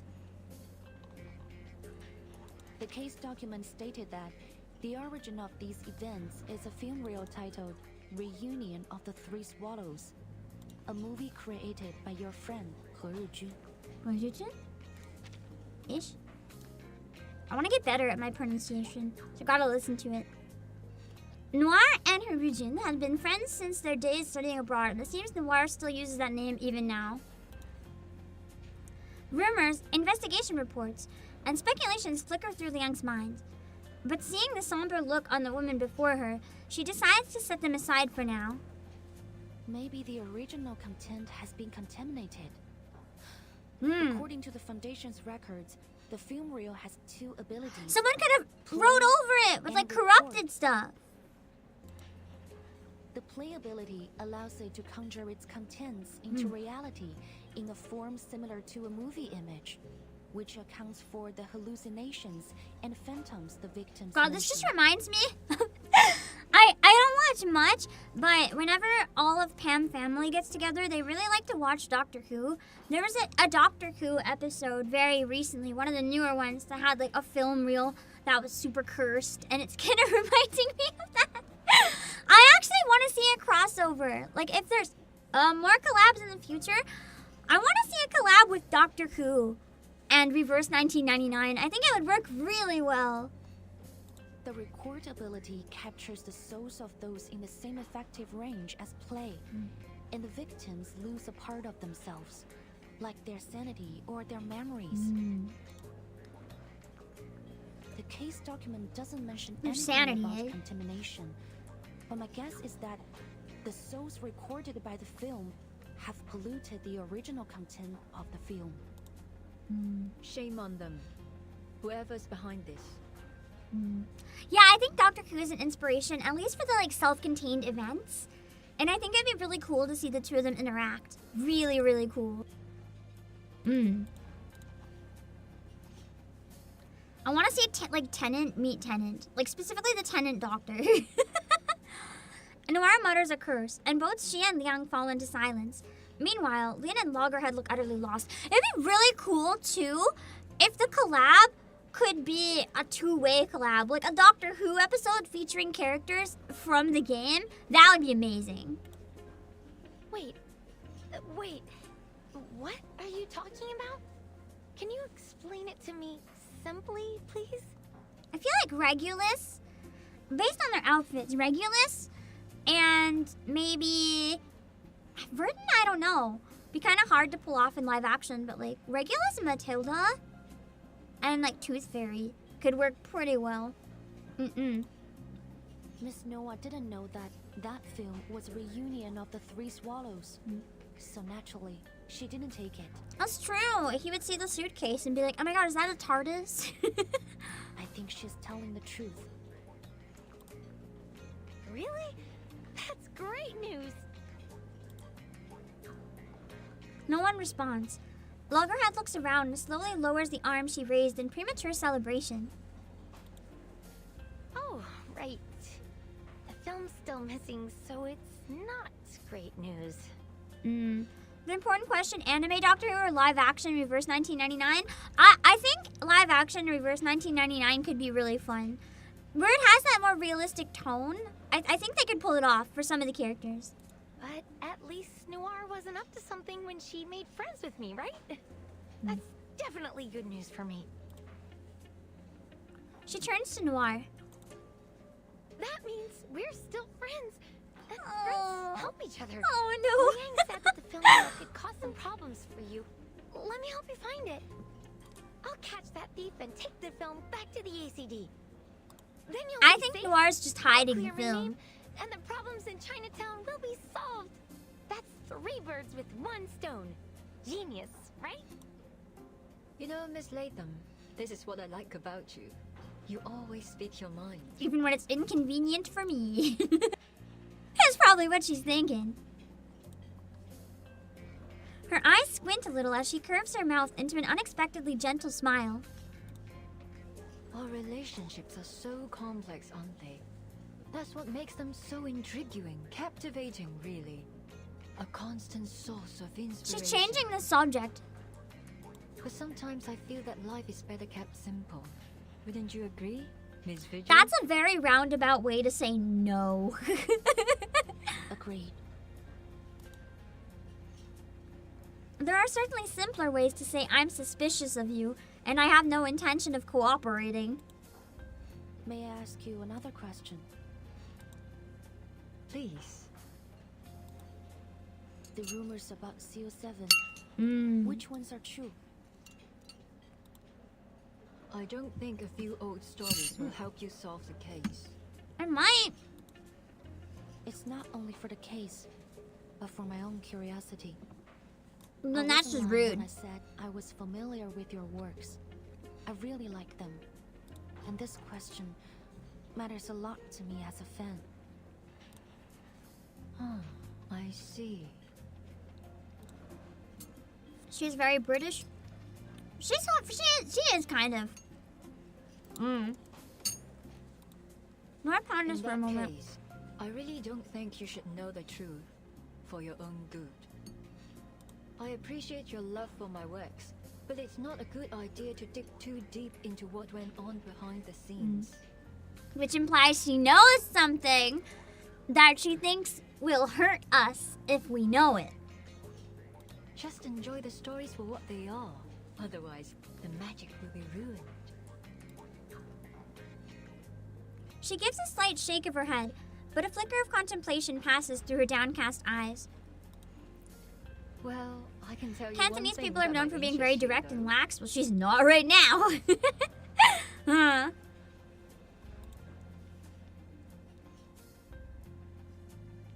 It might be because, as you said, the social class though, because the higher social class would be doing a lot more like international business and stuff. So it would be really important to kind of have those like schmoozing skills to make everyone feel good about different deals and stuff. So it would make a lot of sense for her to have different mannerisms, I think. Hello, Chippity on YouTube. You're following miannmusic, not Miann Gaming. To be fair, Miann Gaming was never supposed to exist. I didn't actually plan on doing gameplay streams ever, but the thing is, reasons that this event could not be streamed elsewhere, so now it's here. I don't really want to do anything other than music on miannmusic, so I like last minute panic made a gaming channel. Alright.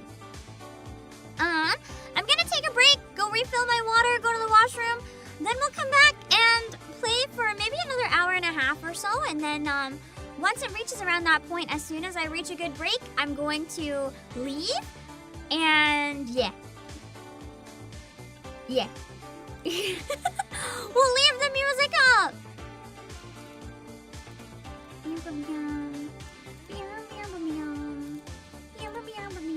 You know what? I'm just gonna leave this up. I was gonna get my chibi image, but this works. That's fine. Don't leave or he'll get you.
Okay.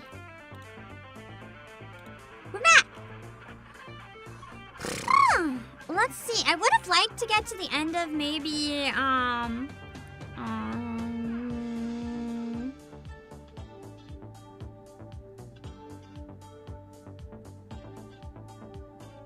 feel like getting to the end of 13 or 14 would be good if we can. So let's do a little bit more and see. Because then it should be a little easier to finish it on Wednesday. Hello, Blank? Mouse trap. Sounds exciting. Like we're going to be setting up some sort of like crazy trap. I kind of like the feel that it's a bit of a farce. Whatever it's going to be, we'll see. What is my species of VTuber? Don't worry about it. Don't worry about it. Maybe someday people will find out. Maybe not. We'll see. I don't think it matters too much right now. Night has deepened, and the little restaurant on the corner outside of Chinatown is almost empty. The doorbell chimes, and 2 people walk in. Species is danger. Officer, over here. Again, it's Poitier. Have you seriously already forgotten my name? It's only been 3 hours. Maybe her memory was reset. That's pretty quick for it, though. At Loggerhead's call, the 2 newcomers take a seat at her and Liang's table. What's your status? Couldn't find anything useful. Sorry. I already asked the investigators who came with me to track down the other missing items. You know, to cover up for Loggerhead. But so far, they haven't found anything. I really like her glasses. As for the person who stole the item, I haven't a clue. Well, at least there haven't been any reports of arcane. I guess in reverse 1999 terms. Good news, right? Put it a little more on the arcanist side rather than the human side. What about you? Any leads? Miss Noah didn't take the film, but she refused to tell us anything about its curse or the former owner, He Rijun.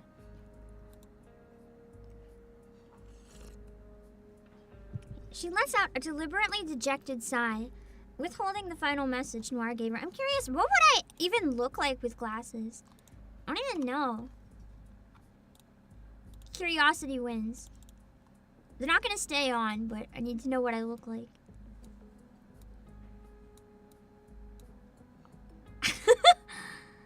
I can't tell if it's peak or if I hate it. I'm not quite sure. They definitely exist. I'll have to consider.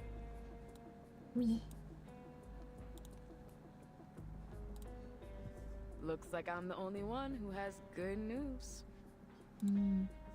You do? What about? Poitier tilts her head, gesturing past Scott to the darkened street outside the window.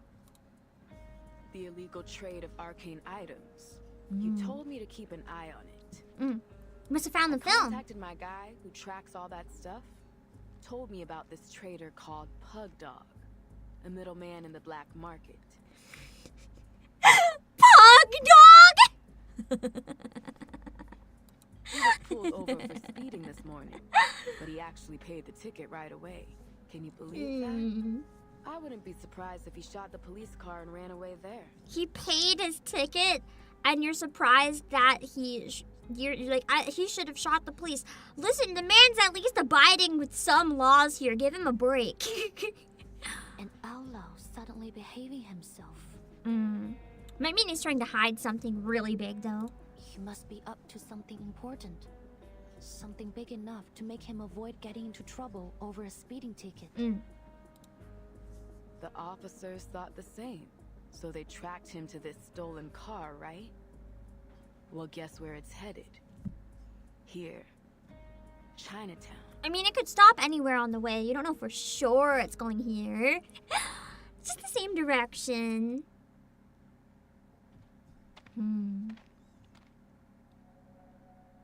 He doesn't look like a pug. I'm disappointed.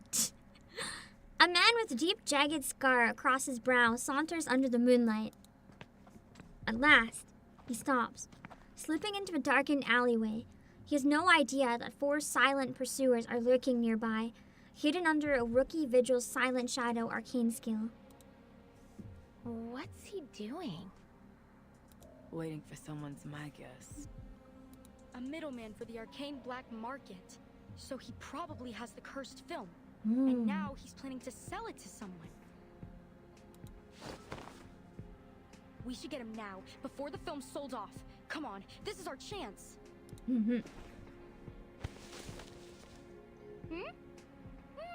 It was a trap. He must have been waiting for us. I thought we were going to be laying the mouse trap, but I think we got trapped. Liann clamps a hand over her mouth just in time, muffling her outburst. It sounds like they know we're here. To me. Someone's coming. Like they set this up to track who is tracking them. From the depths of the shadows, a figure emerges. Not walking toward Pug Dog, but riding something. Perhaps a wheelchair. Oh! Good evening, sir. I hope I didn't keep you too long. Oh, shit. I mean, I kind of think I saw this coming. You got the dough? Of course. Now that she knows what it is, she wants to buy it. Nar pulls a rectangular object from her coat. It's an envelope. Looks pretty thick. Fudgy is right. Pug Dog takes the envelope and pulls a handful of bills from it before nodding in satisfaction. All here. Don't you worry, all right? You can trust me. Everyone in LA knows Pug Dog. He stuffs the bulging envelope into his pocket before pulling an item from his jacket. Here's your stuff. It's gotta be the film.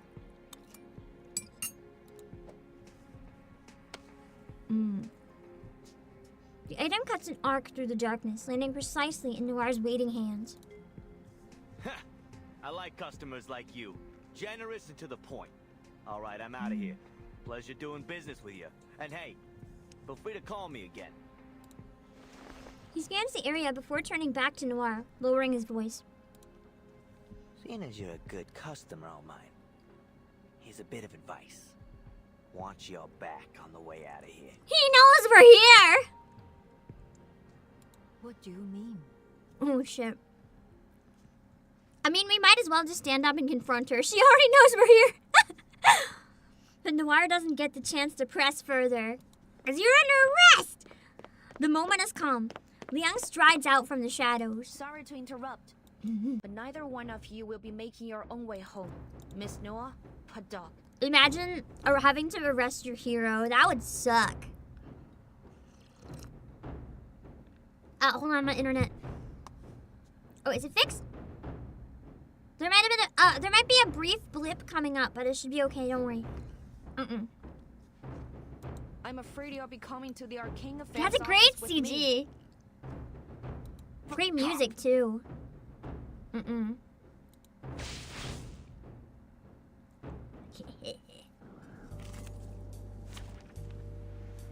That's what you get for smuggling. Super short flip? Yeah, it got fixed pretty quickly. I don't know what caused it, but let's see. Let me check my reels first. Crickets and fireworks! God, Anan is so cute! I know I've been constantly saying it, but I never actually use her, so I wasn't familiar with how cute she actually is, because she's never really like in the story or anything. Fine cover. I still really enjoy that this game has such unique character rosters. It's genuinely different than any other game I can think of that's active. Just such unique characters. It's amazing. My responsibility.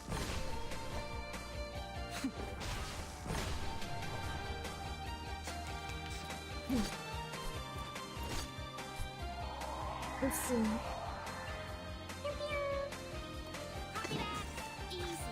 think this should do it. Please read her anecdote. I've already cleared it. Once you clear it, it unlocks permanently, right? I can go back into the anecdote records and read it anytime.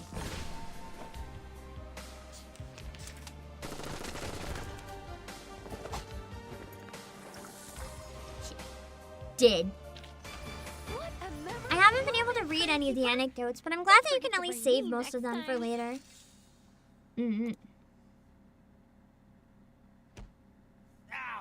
Easy, easy! Ouch. Shut up and stay down. Nice, Poitier.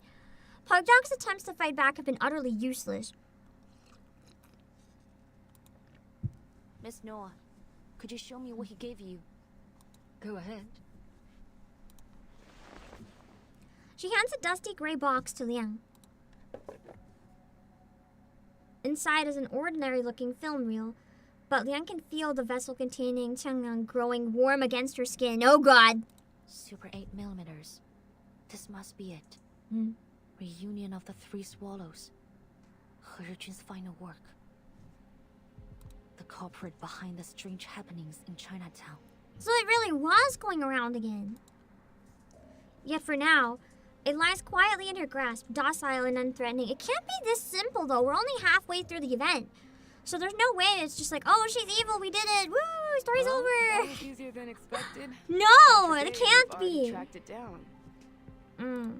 Now all we gotta do That's is too stop it simple. from doing its arcanum-y thing. But how? Smash it?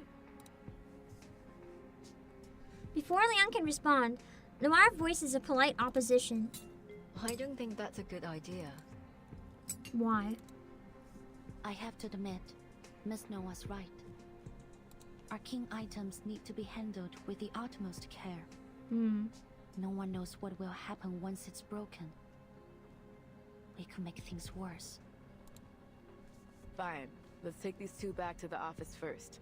That's true. The thing about magical items and stuff, if one is really dangerous, like normally if something's dangerous, you think you just destroy it, but if it's magic, what if it's rigged so that when you destroy it, it's even worse? You never know. On your feet, tough guy. We gotta go. Ugh. Damn it! How'd you find me? Some asshole sell me out? Pugdog is yanked up from the ground. He reluctantly follows Poitier, grumbling and cursing under his breath. But as he passes Liang, he stops. Wait. You? He stares. Not at her, precisely, but at the figure cowering behind her. It was you! You fucking traitor! I should have known you were working with the cops! Loggerhead. So Loggerhead was associated with Pugdog. Loggerhead tilts her head in confusion, but she doesn't even remember. What are you talking about? Wait, let me explain. This is just a misunderstanding. Oh, look, Annie. Don't worry, Miss Scott. You're right. There has been a misunderstanding between you and him. Allow me to explain. Scott heaves a sigh of relief, only for Liang's next words to hit her like a thunderclap. You never had the intention of betraying him, nor were you working with us. YouTube is always a bit behind Twitch, unfortunately. It seems to be, I use a third-party thing in the middle, and that seems to be the way it goes. But I know some people really prefer YouTube and some really prefer Twitch, so I do like to use both as an option. You simply gave him the item you wanted to sell. That's it.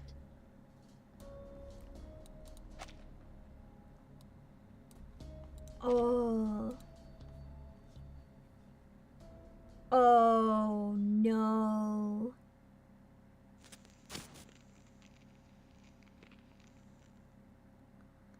I mean, it must have been known that it was bad if the point was to give it to someone to sell.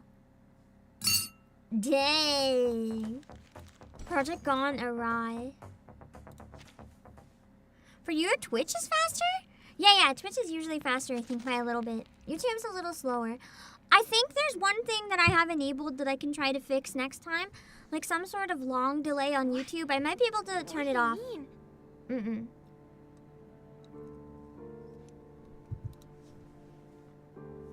Loggerhead turns to her friend, then to Pugdog, then back to Liang. She remains totally expressionless. The truth was always there, hidden beneath the lies and distractions. All you have to do is whittle them down, one by one. I love how she's sounding kind of like Phoenix Wright in this case. The probable cause of the events in Chinatown is the reunion of the Three Swallows film reel. And apparently, Miss Noah has history with it. And she knows what it is and she's tracking it down again. And yet, the specifics of this history remain unclear. Leon glances at Noir, only to be met with her signature unreadable smile. But Miss Noah doesn't have anything to do with the Foundation. There's no way she could sneak into the ACD and steal the film. The same goes for this gentleman or any other outsider. So, the thief who wants Miss Latham to take the fall must work for the Foundation. In fact, since they stole the item without being noticed, they probably work for the ACD. And they must be close to Miss Latham to know enough about her amnesia to be able to take advantage of it. Scott! I don't think it's Scott, but it could be. You know about my condition. You can't pin it on Scott just from that. I mean, Scott's also here and involved, though, so it makes a lot of sense for it to be Scott. For the first time, the ever-cheerful loggerhead takes on a harsh, indignant tone. She stamps her foot and turns to her friend. That's way too harsh, right, Scott? Right? Scott? Say something, will you? Scott's like, I'm busted, hee hee. Oh, look at that expression. Scott only stares at the floor as she tries to calm her quivering breath. She knows she's caught. How long have you known? You were suspicious the entire time, actually.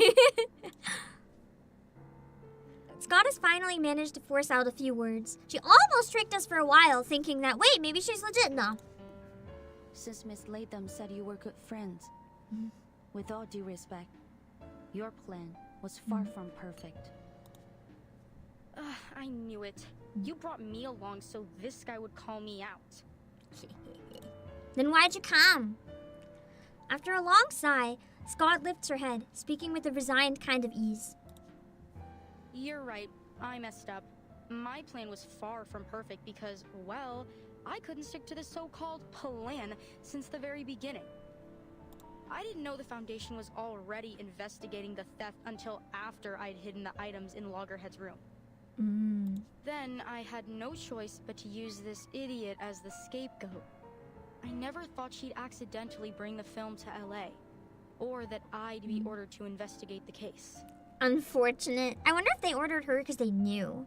I got in touch with this guy a long time ago, and the trade site happened to be in LA too. So, my plan was to get the film back and sell it right afterwards. But things didn't go as smoothly as I thought.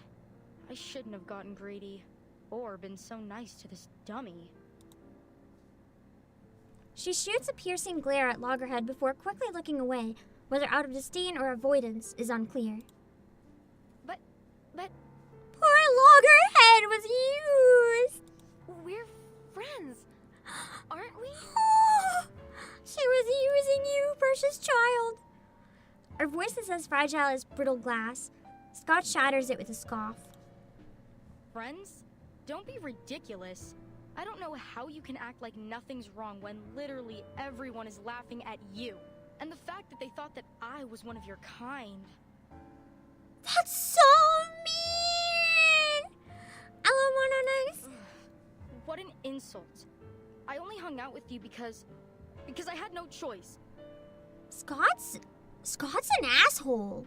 You're an idiot who forgets everything every 3 days. It's your own damn fault. Anyone looking for a scapegoat would immediately think of you.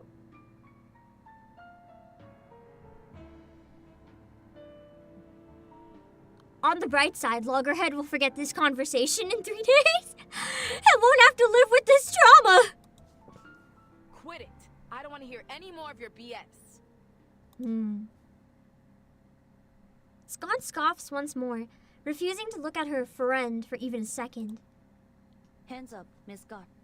Anything you say can and will be used against you in a court of law. Wait, you're still going to fight? Apparently. Let's get her. Now it makes sense why they had her model built as like an enemy model. Move carefully.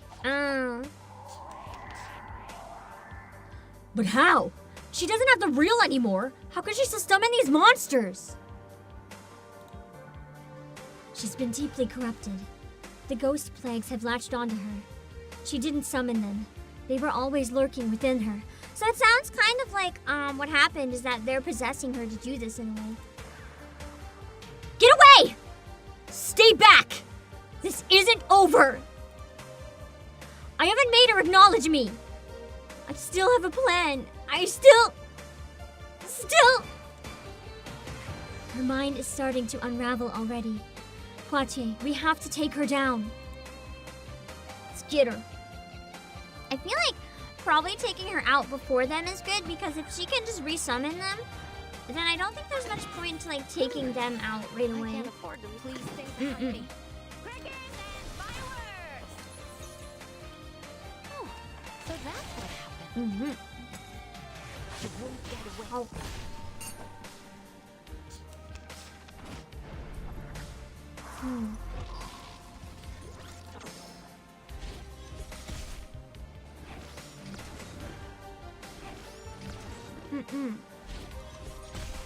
So, Yang is a good partner for Anjo.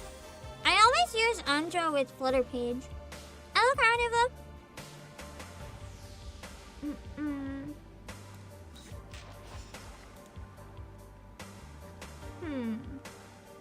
Let me check my rails first. Easy, Relax, I've got it in the loop. Thunder Talisman, scientific version! What's the scientific version? What makes it different?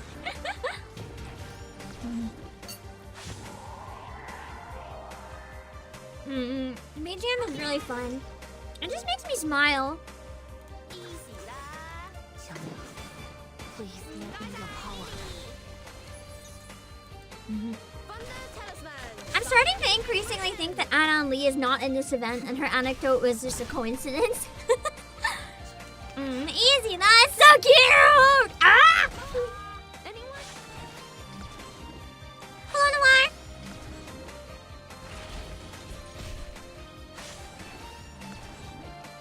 They're like barely touching me. I'm just way too strong for them.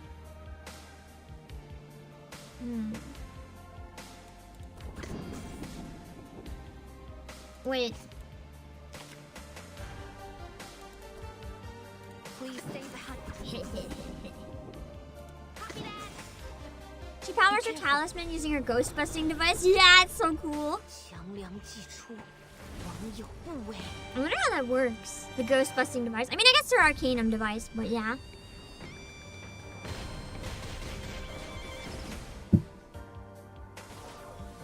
My responsibility. Almost got her. Yeah! I guess I do still have to beat the ghost then. It's not over, but... I mean, she can't summon anymore.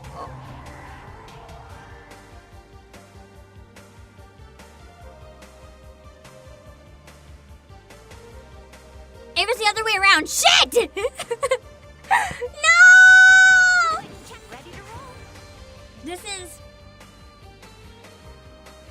This is fine.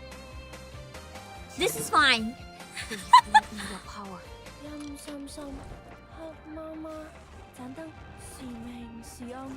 Oh, we'll get it. We'll get it. We'll get it.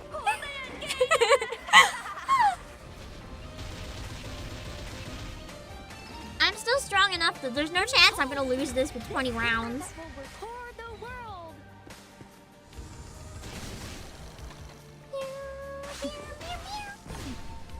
Oh heck, she's a lot weaker this time.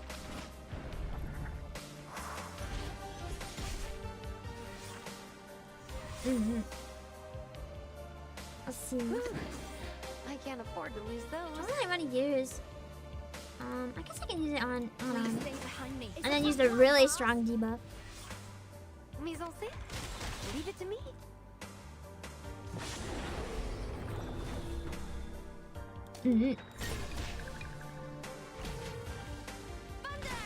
Let's go! Level get to use those.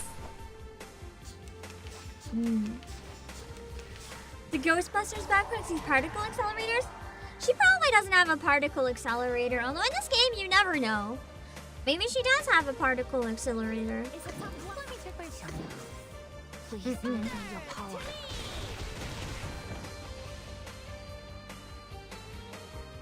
Nice.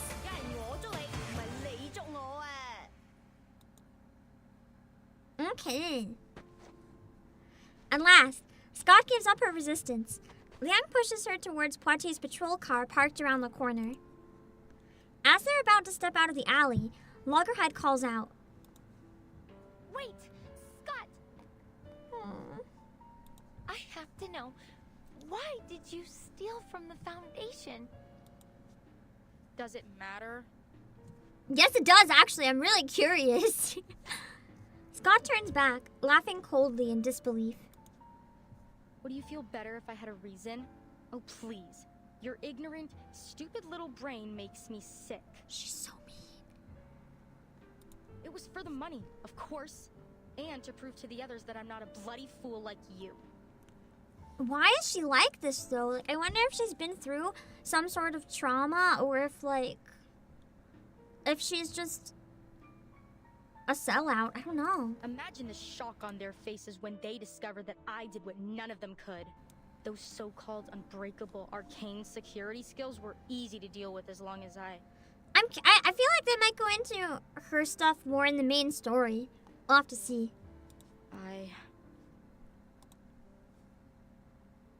She's a redditor, oh god! Her words trail off, and a puzzled expression crosses her face. You what? How did you bypass the Foundation security? She was about to tell us too, and then she realized. I don't remember. That's weird. How could I forget? All I remember is that an office lady talked to me in the corridor. Is she being manipulated into doing it? An office lady? When? What did you talk about? Oh. She showed me something. It was a bit dazzling, but very beautiful. It was... Oh, right. It was a...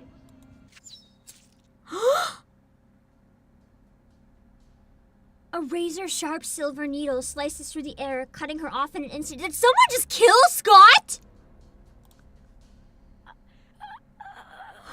Or sever her vocal cords?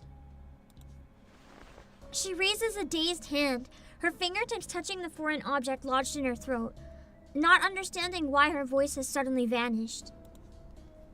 By the time she's realized she can no longer breathe, her eyes roll back and she falls to the ground. Holy shit! I didn't expect them to kill her. I expected her to be a character that's maybe important in the future. Silence falls in the starlit alley. Then, another flash of silver whistles by.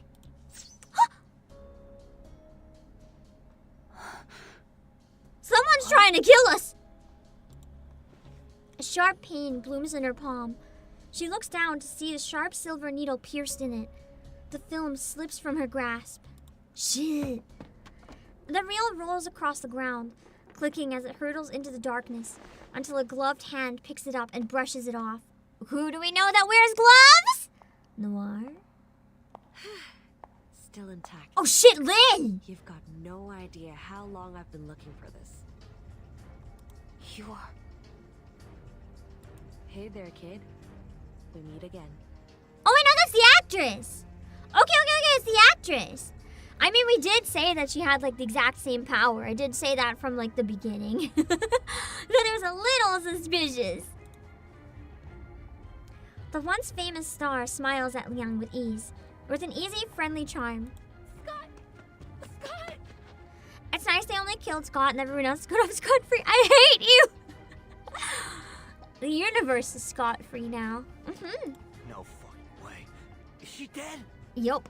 Pug Dog just awkwardly standing here the whole time. Just drive away. Pretend you didn't see anything. Not yet, but I doubt she can hold on much longer. I'll call an ambulance, and we're gonna need backup. Was that our first witnessing death? Loggerheads scream, Pug Dogs cry, and Poitier's tense voice all ring in Liang's mind. Liang's rationality has already grasped the reality of the situation, but her emotions are refusing to let her shape the conclusion into clear words. Remember, the actress has the ability to control people through their emotions, so I don't think Scott was actually evil. She was manipulated. Ah! I'm good. Something fell on my lap. It only fell on my lap. Oh no! Hold on, I'm covered in like crumbs. I don't want these to get on the floor. There's some eating crumbs off my lap. Don't judge me. Actually, hold on. I'm gonna put them in the bowl. I'll eat everything left in the bowl that's solid and put the crumbs back in the bowl. There's too many crumbs. I don't want to eat them.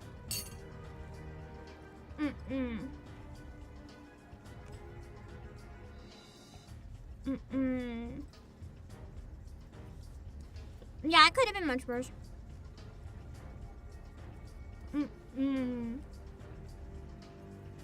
just still a little shaky.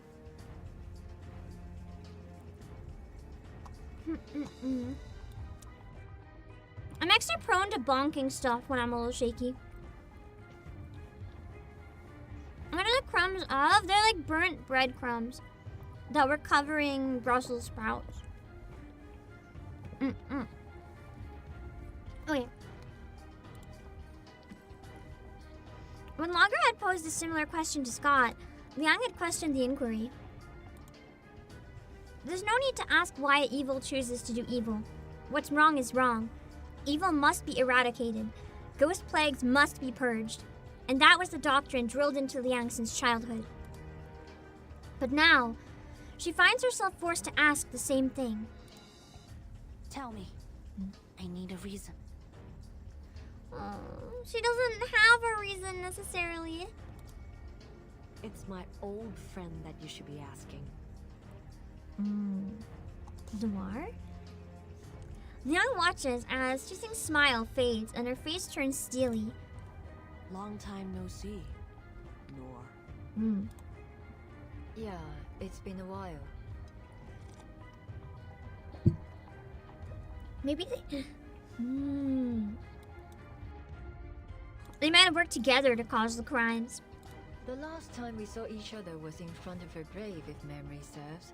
We really should keep in touch more often. The air in the alley is sharp as a needle. Noir continues to smile, but a wariness lurks behind her eyes. Maybe even she's afraid of Chixing. You've gone too far this time, my friend. She glances at Scott's fallen body and gently shakes her head. This isn't part of our story. This isn't a set, Director. It's not your call. She raises a hand, and a flash of silver pierces through the darkness. Careful! Ooh, that's kind of hot, though. Just having the needles come out of her hand. She leaps forward, deflects the needles, and stands firm in front of the wheelchair. She's protecting her nice! I didn't think she would attack Noir, though. Chixing shows no surprise. She narrows her eyes a little, as if she foresaw this outcome. That's the spirit. This should be fun with you here, little Vigil. Let's all play our roles, shall we? Dang. So really bad stuff is happening, is what I'm seeing. Let's see. I can probably go 1 or 2 more today. Because I would like to have a shorter stream to finish it off on Wednesday, so let's keep going for now. This one's fine, because it's after 15, I think I'm not supposed to do, right? Calculated maneuver, a random scrap of paper with intricate folds. A nod to its owner's boredom during a long meeting. Let's pass the note. A Vigil's correspondence. This letter was tucked inside a folder of interrogation records. It appears to have been exchanged silently between 2 Vigil's agents during an interrogation. The 2 distinct handwritings reflect their unspoken dialogue. She's tight-lipped about it. But she seems unaware that we've already figured out everything. Fascinating, like a mouse in a lab experiment. Arrogant, yet clueless. There's still one thing left to figure out. How exactly did she learn to crack the anti-theft arcane seal? Also, she knows how. That's how she manipulated Scott to do it because she already knew how. All her lies and disguises fall apart under scrutiny, but she hasn't given a single clue about this. Even her artificial somnambulism couldn't uncover anything. Could it just be sheer dumb luck? Disappointing. I've taught you better. Never rely on 1,000,000 to 1 coincidences. Always consider the more plausible scenario. You mean she's being controlled by someone else? And they've erased her memory so she can't betray them? Exactly. So... Loggerhead can't erase other people's memory, I don't think so. Exactly. That slippery merchant gave up Scott, but there's no way a minor employee could pull something off like this. Rejoice, we've hooked a big fish. So, we're letting her go? Yes, but not without loosening her strings first. Understood. I'll notify Mr. Pedro.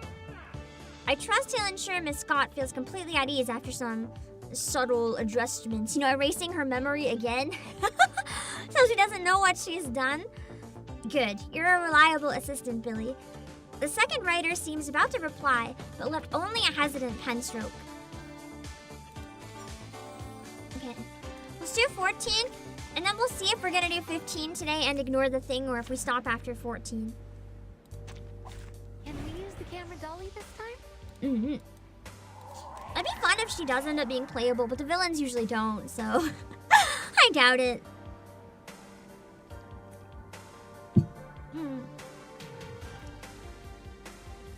Good. Very good. I've been waiting for this moment. The time has come for you to uphold your duty, Miss Vigil. It'd be funner if I could play as Noir right now, but that's okay. I won't hold back, Miss Jisoo. Let's see. Please stay behind Please let me the power. Tuesday, true! Tuesday is playable. On Tuesday... Tuesday I think counts as a villain. Tuesday is messed up. I love Tuesday. I'm gonna be really honest, I don't know why we allowed Tuesday to go into the suitcase. I feel like Tuesday is a little too dangerous to be left free roaming, but maybe it's just me, I don't know. Maybe that's why she's there actually. She's too dangerous to be allowed into the public, so like we can just stop her in the suitcase by subjecting all of my trusted friends to her whims. Even though she shot her own baby. Definitely not cursed.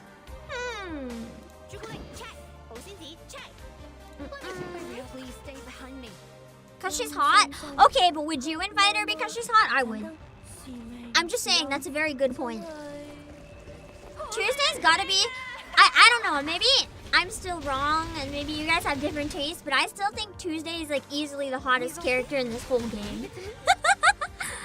Olive's kind of close though. I don't know what that says about my tastes, but it's probably not anything good. Better contain chaos than chaos that roams free. I think anyone in the suitcase can kind of freely come and go though, so I don't know. It's a tough one, boss. I don't want the counter actually. Let's use this. I can't afford to lose those. Wasn't it because the Foundation can't do anything about the baby, so they'd Burton handle the caretaker of the problem? I think so, yeah, but still. I mean, it's still terrifying. I still don't think... I think that there should have been some sort of punishment for, you know, all the murders that did happen. But I guess not. Please let me your power.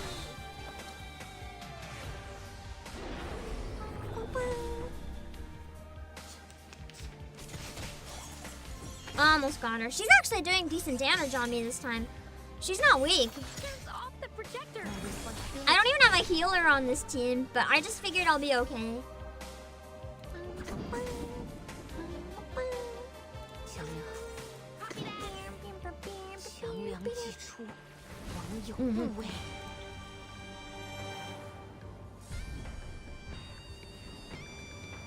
I love this animation so much. It's so cool. You just lost your 50-50 in Wua? No! I'm so sorry. No, wait! Don't let your guard down, kid!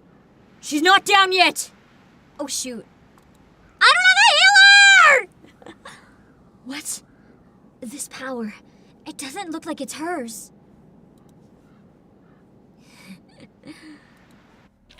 Okay, we don't... Okay, we don't have to fight again. That's... For a second, I thought I was gonna go right into a second forum, and I was like, oh no. Part 14, lit screen, lit eyes. The hell? I thought movie stars were just empty suits. Another volley of silver needles streaks through the air, forcing Miann and Poitier back. Well, the thing is, she never needed a stunt double, so...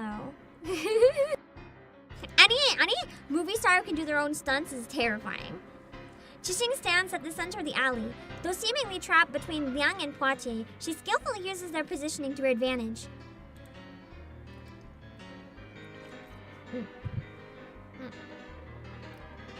Neither officer can risk injuring the other by firing their gun or using an arcane skill, leaving the battle at a deadlock. That's true, Tuesday does kind of have Addams Family vibes. I think the name was inspired by Wednesday, so... We're not going to last much longer. I have to do something. Poitier, cover me!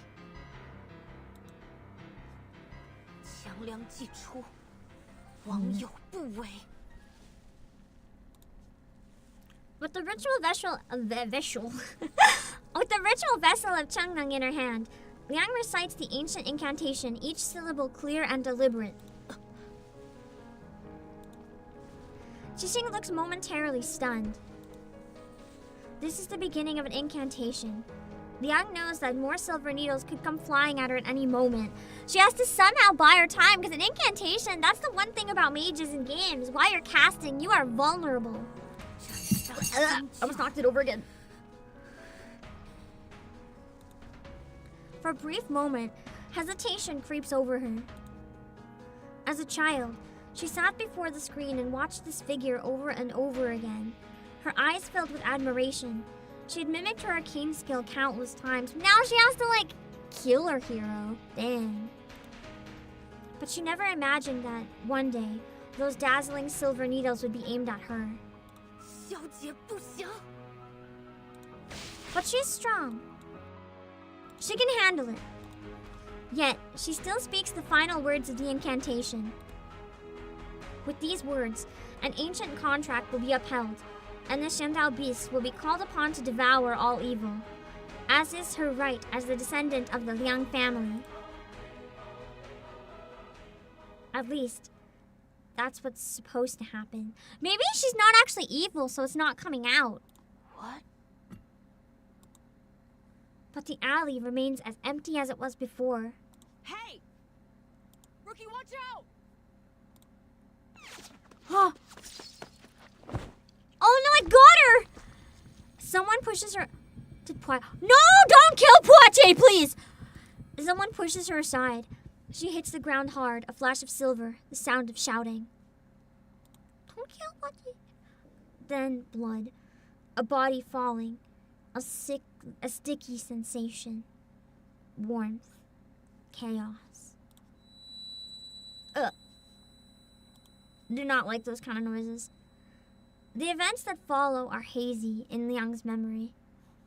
Hold on, I'm just gonna I don't think Lian will be playing this event, so it should be fine. I shouldn't even play the game right now, so... but just in case, if I ever see her playing this one.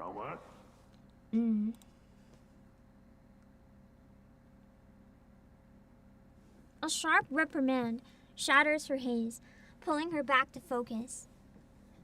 That's... A familiar courtyard. A man with a familiar face.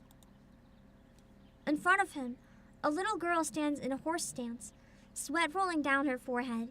Her legs are trembling. Yet, the man's ebony ruler comes down mercilessly on the girl's shoulder. Ow! As a party member in Saga Emerald Beyond named Wednesday too, but she's super cheerful robot girl. Cute! I think the saga is still active as well for anyone curious who's wanted to try Saga Emerald Beyond. I don't have a link right now. I'll shout it out later. 不像样，和你讲了多少次，要沉肩坠肘，心静体松。Two small heads peek out over the courtyard wall, giggling and whispering to each other.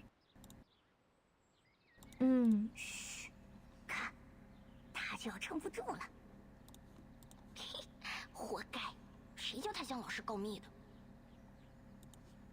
The boy makes a goofy face at the girl, holding the stance. The girl, already exhausted, finally loses her balance and collapses to the ground. 疏于练功，三心二用，你看看你怠惰了多少！以这样的体魄，强梁又如何能服从你？ Oh, so she was rebelling then. Okay. 继续战，我等一会儿过来检查。 She just wanted to have a childhood, 今天 man. 晚上就不要吃饭了。 That's so mean. Not letting her eat. That's not gonna motivate her. That's gonna make her hate your guts. The man, her father, shakes his head in disappointment and walks away, leaving the girl gasping for breath on the ground. I feel like you're not gonna be able to improve without eating. If you'll get just worse. 没意思，他又要站一天了。来，要不要去录像厅？好呀，去街角那家吧。今天他们家放神秘警探407。The children hop down from the wall, laughing as they scurry off. 我也想去录像厅。 She just wants to go to the movie theater, man!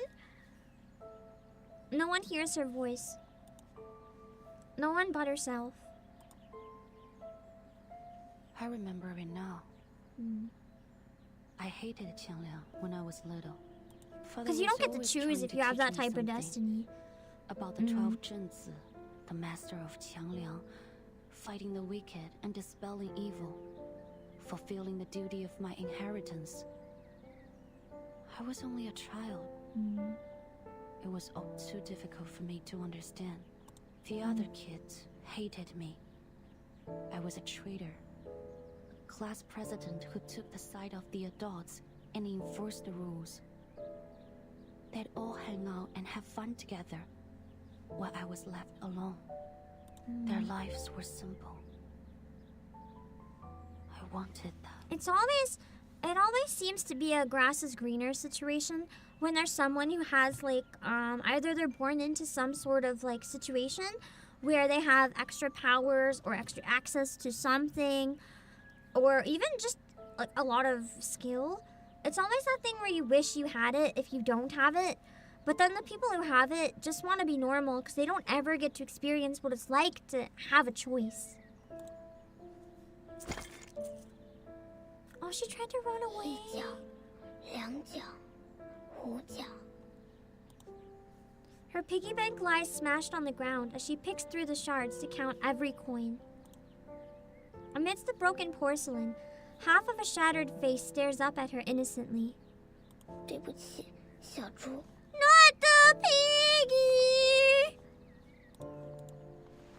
She gently brushes her fingers over its face in a gesture of comfort or farewell.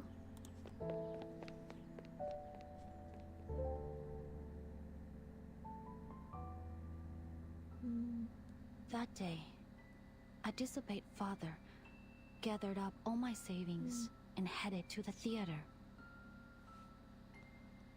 That was the first time I watched Detective CO7.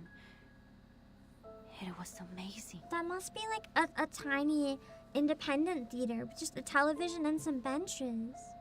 But I knew it was just fiction. Just an escape. It wouldn't change anything in my real life. Once the movie was over, I'd have to go back to the same home I had just left. Sometimes those types of escapism are important though. If you just need some time to do something else or get away, it's nice when you have something you can really sink into in that way, but going back to reality after always does suck. I didn't want to leave, so I stayed in my seat for the closing credits.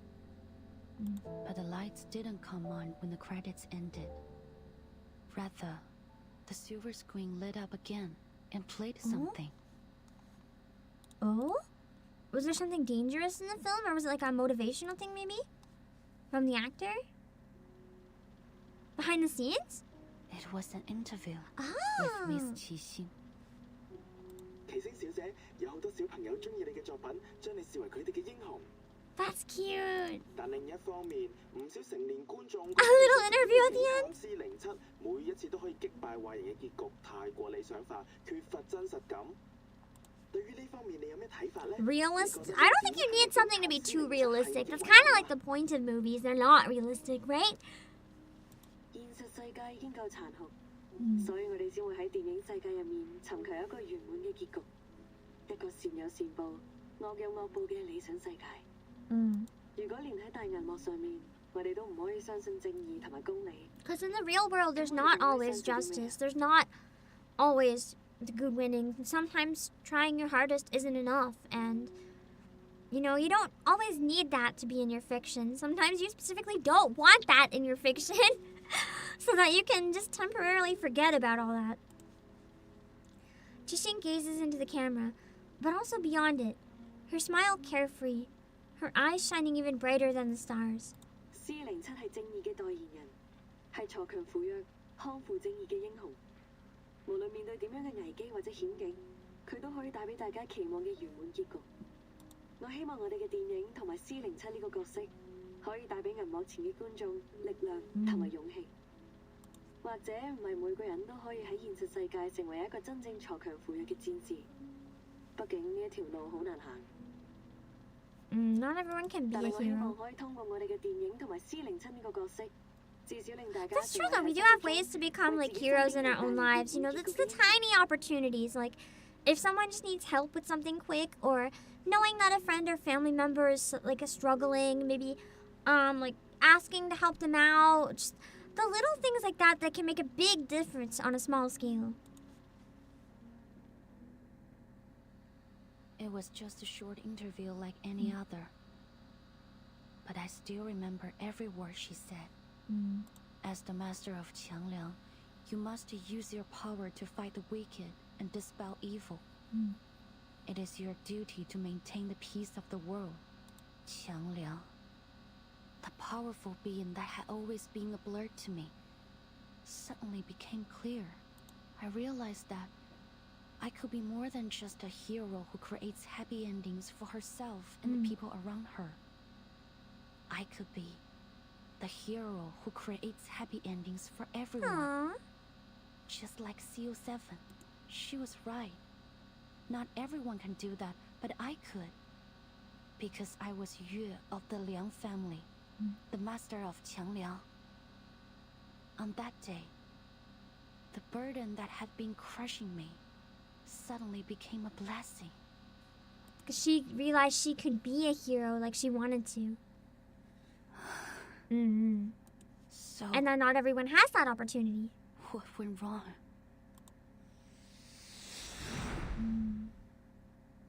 The image fades as another silver flash brings her back to reality. A cursed reality! Sirens. An ambulance. Blood. Blood. Endless blood. It seeps through the fabric of her uniform, drenching her hands. She hears someone shouting. Stay with me, Portia, please. No!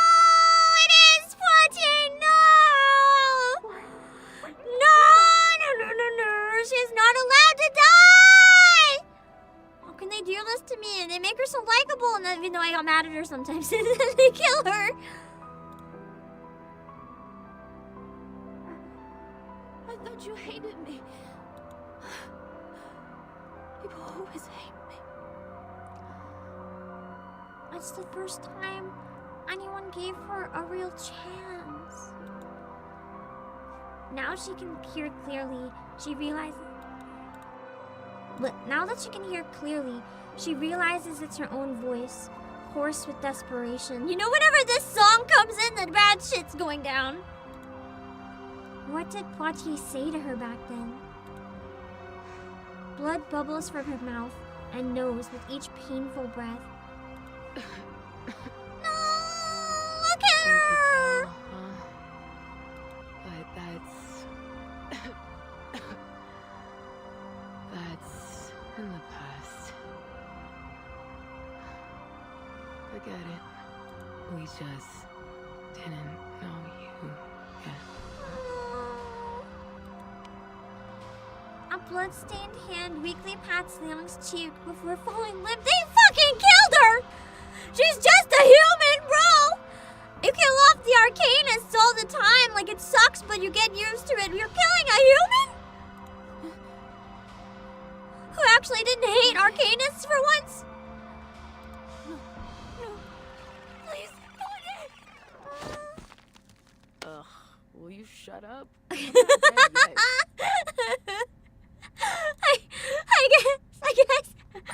I guess she's okay then. They didn't kill her. Never mind. That was a close one. A thunderous smack, unbelievable from someone confined to a hospital bed, jerks Liang awake from her nightmare. Oh, it was a nightmare. That makes sense.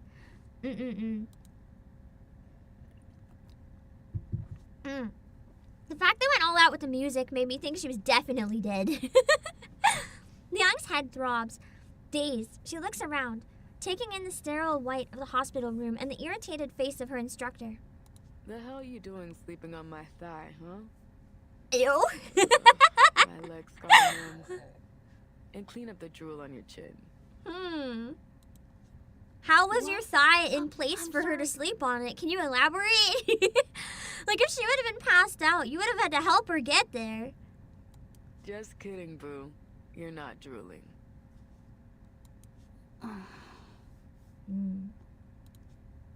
All right, turn on the TV for me.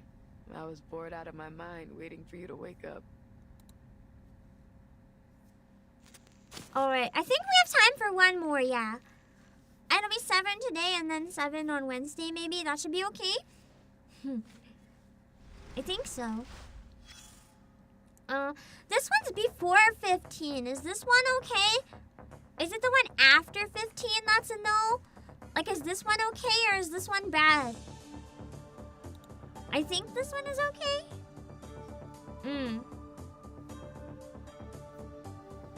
But after that, what do you have left? There's 22, 16, 17, 18, 19, 20, 21, 22. Yeah, that should be okay for Wednesday. It might be kind of rough, but it'll be doable.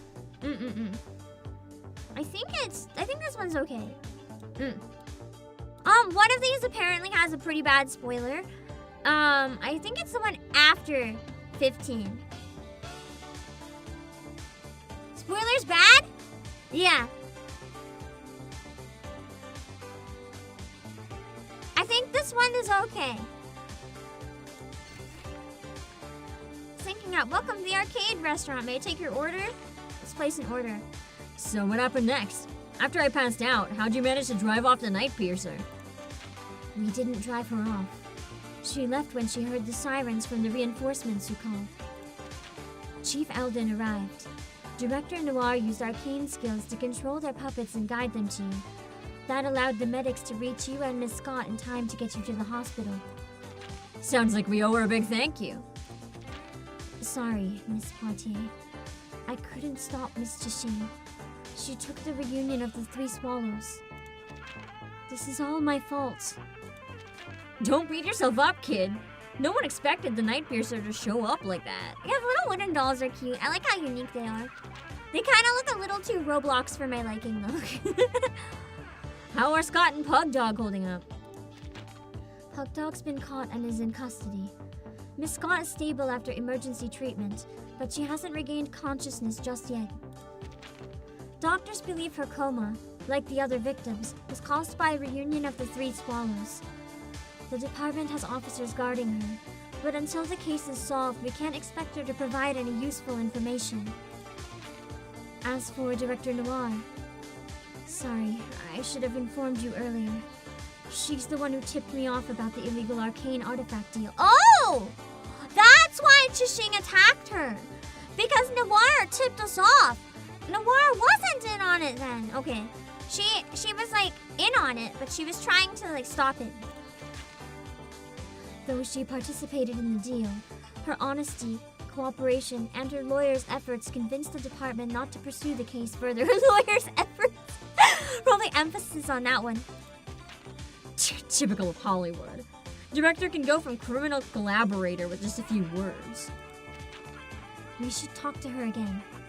About Miss Chishing and about the real. Maybe maybe there's more she hasn't told us. I think so too. She definitely knows more that we don't. Alright, let's go into, let's do 15. And then we'll probably stop after this one if it's a good spot, unless it's like a terrible spot for a cliffhanger, but I gotta prioritize my work today, so I don't want to have a chance of running late. Tall officer, are you up? I got you guys Chinese food. Yummy! You must be hungry. The real question, though, is what kind? Because if we're in Chinatown, I feel like that's the most likely food. But what kind?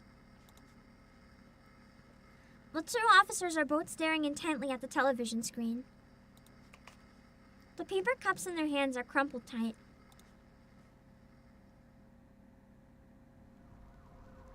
Almost 20 suspects in the holding cell were injured. Most were found unconscious at the scene and are now in critical condition at the hospital. Oh, things are not going good at all. The victims include arcane black market dealer Castor and Chicago gang leader Jason the Coyote, both of whom have since been acquitted of their crimes. I wonder if she's like going after black market dealers that got away innocent when she knows they're guilty. She's kind of being like a vigilante, but maybe a little too murderous. Behind the reporter, thick black smoke billows from the scene of a car accident. Families lick would be very different. Flames lick at the oil spilled on the road, sending waves of searing heat into the air. Cameras out of the way. Become the Punisher indeed. The ambulance needs to come through. We need banana bags stacked. These people could go into shock. Oh, my skin. It burns. Help! Help! Whoever you are who did this, just wait and see. I'll tear you apart, you asshole. I don't think that suspect did it. That suspect seems rather pissed. Medical personnel shove past the journalist as they hurry over with a stretcher. Are banana bags those like anti-burn bags? Potentially. I don't think they're body bags in this context. I know there's some sort of bag that can like prevent further burns. The cursing and wailing of the deranged man behind the reporter echo in the background. It sends a chill down their spines. The fire is speculated to have been started by a victim of a night piercer attack who displayed signs of mental instability. At the same time, similar incidents have occurred at the Lieber Street Detention Center and the Chinatown police station. The situations at both sites are similarly concerning. It has been reported that the Division of Arcane Affairs is considering the potential connections between these incidents. The mysterious figure behind the unresolved night piercer attacks remains their top suspect. Hello, Immortal You. As with the previous attacks attributed to the night piercer, the victims of these incidents are once again notorious criminals with extensive records. That's why I think maybe it is something going against criminals. Like, Juxing is doing it for good reasons, but doing terrible things. It's just IV bags, preventing dehydration. However, in light of the night piercer's escalating criminal activities, support for the figure is dwindling as concerns for safety rise. In response to ongoing skepticism regarding the lack of resolution of the night piercer case, Deputy Chief Elton of the Division of Arcane Affairs stated during the press conference that... Oh, my tracking just died. Hold on. I have a solution, but it's not gonna look as good. Give me a minute. I have my iPad still charged. I was using my phone so that I could do two 2D streams. For some reason, every time I turn on webcam, the watermark appears, even though I bought this program on every Steam account I own, trying to prevent that from happening. The tracking isn't as good with webcam, so I might look a little wonky, but this way we don't have to end stream, so it's for the best. I've just never found webcam worked as well, really. Like, it sometimes can work better, but the like pattern of the tracking, if this makes sense, doesn't look as good. Poitier slams the power button on the remote before flicking it aside. She yanks the IV needle from her hand and grabs the uniform from the bedside. Fuck, I pass out for half a day and Qi Xing's already turned the city into her personal playground? I'm glad they let Poitier say fuck. Grab your stuff, rookie. We're hitting the road. Gotta find this bitch before she kills someone. Let's get her! What? Your feet stuck to the floor or something? Poitier stops only when she notices Liang still sitting motionless. Liang purses her lips, struggling to speak under Poitier's skeptical gaze. Deputy Chief Eldon took us off the case. It was an official order. Why? Does he want to allow it to happen? Because the criminals are being taken down? A few hours earlier, the LA office for the Division of Arcane Affairs fell into an eerie silence. Early this morning, Constance Scott, a staff member of the Foundation's Arcanum Containment Department, was assaulted during an illegal arcane object trade. She's still in critical condition. Forensic Services has confirmed that the arcane skill traces found at the scene of the attack matched those left by the suspect in the ongoing Nightpiercer case. Thanks to Noir and our Vigils cadet Liang Yue, who are both at the scene of the attack, we've been able to confirm the identity of the Nightpiercer. Name's Qi Xing, a 29-year-old former movie actress from Hong Kong. She played the lead role in the Detective CO7 series, where she gained a reasonable amount of fame. She was in a few more movies after that, but no big hits. She officially retired from acting a few years ago. Interesting. The BAU's come to the conclusion that she's confused herself with her movie character. Possibly a result of a mental imbalance caused by the setbacks in her career. I disagree. It sounds more like the movie character might have been based on her all along. She thinks she's the real-life CO7. The hero who fights evil and cares for the weak. In short, we have a vigilante on our hands. Thanks to a minor mistake from the Foundation's Arcanum Containment Department, we also have a dangerous arcane item. The cursed film reel called Reunion of the Three Swallows, somewhere in the city. Liang has confirmed that Constance Scott, the staff member who was assaulted by Qi Xing yesterday, is the perpetrator of the theft. As you're all aware, she didn't want to. There's been an explosion in mental disorders in Chinatown. We now know that the source is the cursed film reel. It's currently in Qi Xing's possession, which makes her even more dangerous. Having learned about the history behind this arcane film, we have reason to believe that obtaining it was one of her motives. Since the film's been in her possession, there have been multiple assaults around the city, all matching the patterns of the Nightpiercer. I wonder how she's using the film to do it, though. Or perhaps the film has actually possessed her and she's not actually evil. The film could have possessed her to do this. If we know that the film has the ability to control or even kill people, it's entirely possible that the film has affected her in some way after watching it. And now, because of it, she's in this state after watching it once. We believe that the suspect is able to control the film's power to some extent, and she's using it to commit escalating crimes at a much higher frequency. Or the film is using her. We just really have to get rid of it before the situation gets out of control. Reinforcements from the Foundation and the Vigils Bureau are already on the way. We will do whatever we can to protect our city before they arrive. He pauses for a moment as he sweeps his gaze over the officers before him. James, Carter, I'm putting you on the case. You'll be taking direct orders from me. The rest of you, stick to your posts. We don't know in detail what's on the film yet, or like how it directly affects people. I need to ask you something. I already...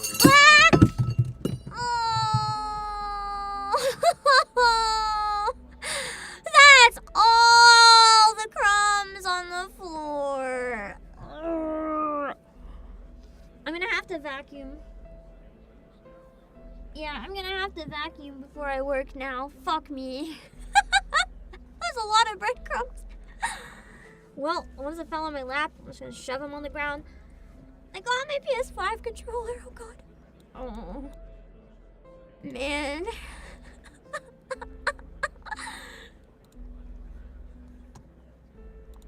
Before Liang can speak, Eldon cuts her off. His tone is calmer than she expected. Ella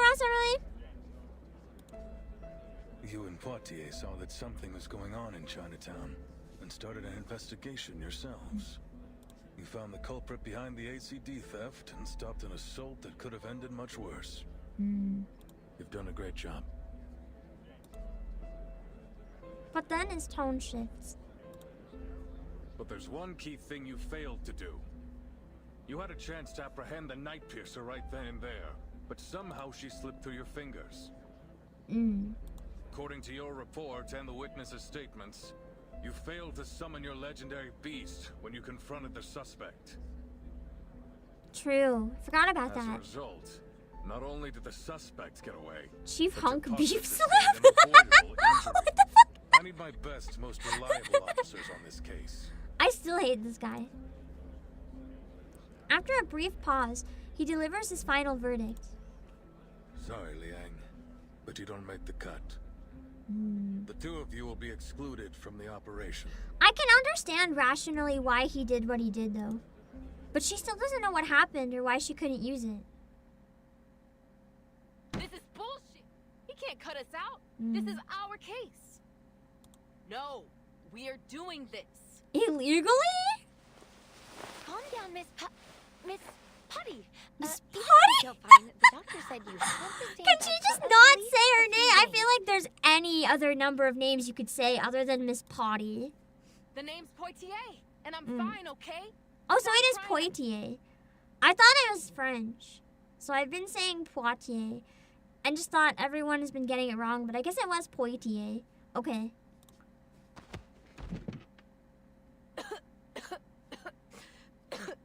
She's still not okay. Facts speak louder than words. Liang gently leads Poitiers back down onto the bed. This time, Poitiers doesn't resist. Damn it. So what went wrong?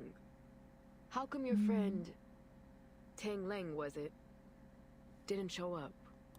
That's Xiang not yet. Must have sensed my I was gonna say hesitation that's and not refused to quite respond. right. You see, if its master can overcome their selfish desires with an unwavering heart, it can turn on them. Father used to warn me about it. So, oh man. She knew she needed to and she tried, but she, you know, it's her hero. She had reserves But about that it. won't happen again. I promise. Poitiers narrows her eyes as she studies Liang for a moment. Just kind of like a reporter. If Does you kind of say look so. like it. What are you gonna do now? Liang takes a deep breath. I'll continue with the investigation. That's I illegal. need to find Qixing. If the police take you off a case, you are supposed to drop What? that case. But that angry grandpa already pulled you off the case. I have to do this. What for? Because of your duty to fight evil as the master of Miann? Poitiers furrows her brow, but to her surprise, Liang shakes her head. I've always had two things guiding me. My duty as a member of the Liang family, and the spirit of CO7. And now, Qianliang has ignored my summon. And Qixing has turned out to be anything but a hero. Oh no! They were once the beacons of my life. Losing Not anymore. your familiar and your hero in like one day they both fail you. Ouch! This could be a setback, yes. Or it could be an opportunity. For the first time in my life, I can think about what I really want without having to consider anything else. After a brief moment of surprise, Poitiers lets out a laugh. You know what, Rookie? It always grinds my gears when you talk about your duty and all that stuff. But what you're saying now, I like it. Because it's not her duty. In fact, she's not supposed to be involved. But she wants to get involved anyway. Why would I? It's our case, isn't it? There's nothing wrong with doing our job. If Eldon bitches about it, just tell him you bumped into the crook when you were strolling around the city. Seriously? It's like, I'm a police officer. I'm going to encourage you to break the police officer code. Let's commit crime together for the sake of humanity. So what's the game plan, huh? What are you gonna do? What are we gonna do? Go after Tishing. I was about to say next time, but I guess it's still going, huh? They must have done a dozen takes already, right? Yeah, I'm no movie expert, but even I can tell the actor's nervous as hell. Of course he is. Anyone would be nervous if they knew a wanted criminal could show up at any time and mess you up with Arcanum. Eldon tried to keep the details of the case a secret. It would get the out. director from Hong Kong told her crew about it as soon as she came back. Nice job, though. I feel like the crew needs to be aware. Nice job, Noir. The two uniformed figures stand in a narrow alley in Chinatown. They came to protect the potential target of an attack, Noir, but were politely turned away on the grounds of disrupting filming. It's like, no, I don't need a bodyguard. If I die, it's for the sake of art. Please screw off. Now they can only confirm the situation inside the set by peering through the slightly ajar door. I feel like it'd be reasonable to let them be in the room, though. I guess they have the right to know. And to run. Half of the extras got the hell out as fast as they could. And look at the other half. They're too nervous to work. I know. Hey, that's the Vigil's cadet, isn't it? What's she doing here?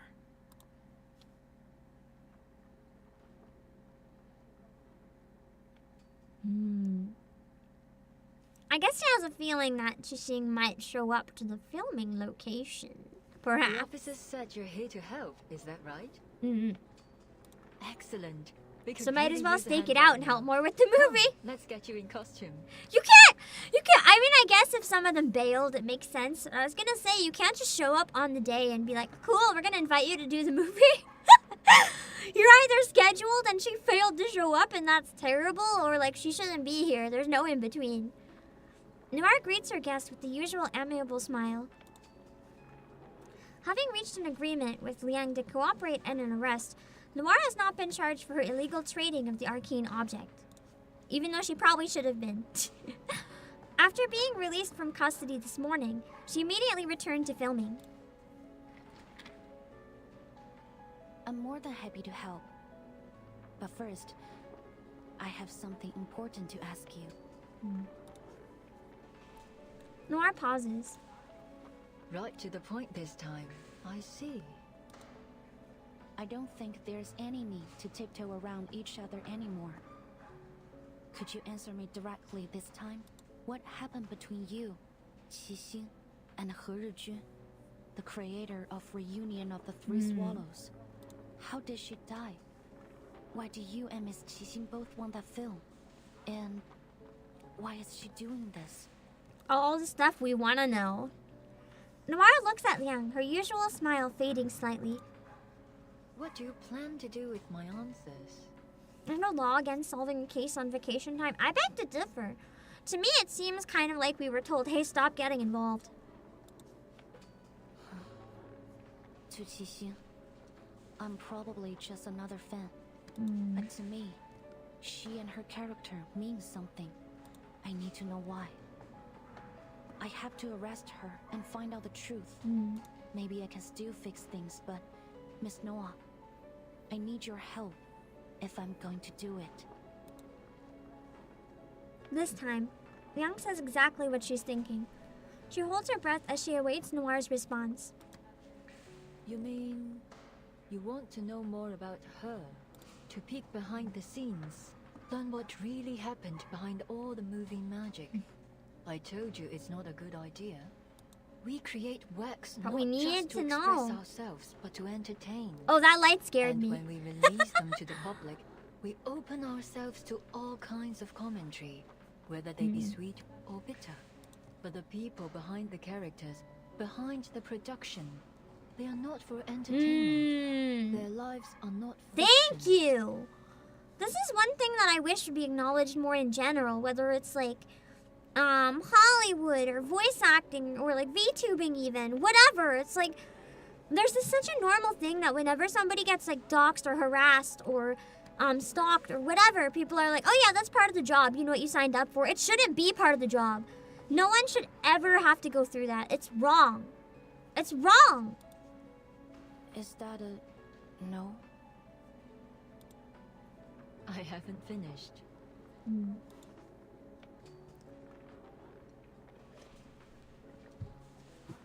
She raises an eyebrow, a hint of mischief growing behind her smile. Though I don't advocate trying to cross the line between on and off screen, if we cast aside your relationship as fan and actress and treat you simply as individuals, saying I want to know more about you sounds rather beautiful. It's Or touching. stalkerish. I'll answer your questions, Miss Miann. Follow me. In this case, though, the questions are important anyway. Like, this is a legal concern. Even if it's an illegal legal concern, it's complicated. And that's kind of a perfect moment, because then we can come back next week and we can finish, well, not next week, on Wednesday, because the event is gone soon, and we can complete the rest of the event. Oh man, what a great lobby. We get blessed with a fucking door. Yeah. That's it for today. I gotta go do some cooking. I can't raid on YouTube because you can only raid with 1,000 subscribers. I don't even think I have 50, so I'll still raid on Twitch though, but on YouTube I've got like nothing, so that's fine. On YouTube, I'll put a link to a stream that you guys should definitely watch in chat. Yeah. You should definitely watch this stream. Yes. Where is it? Hold on. There's a stream.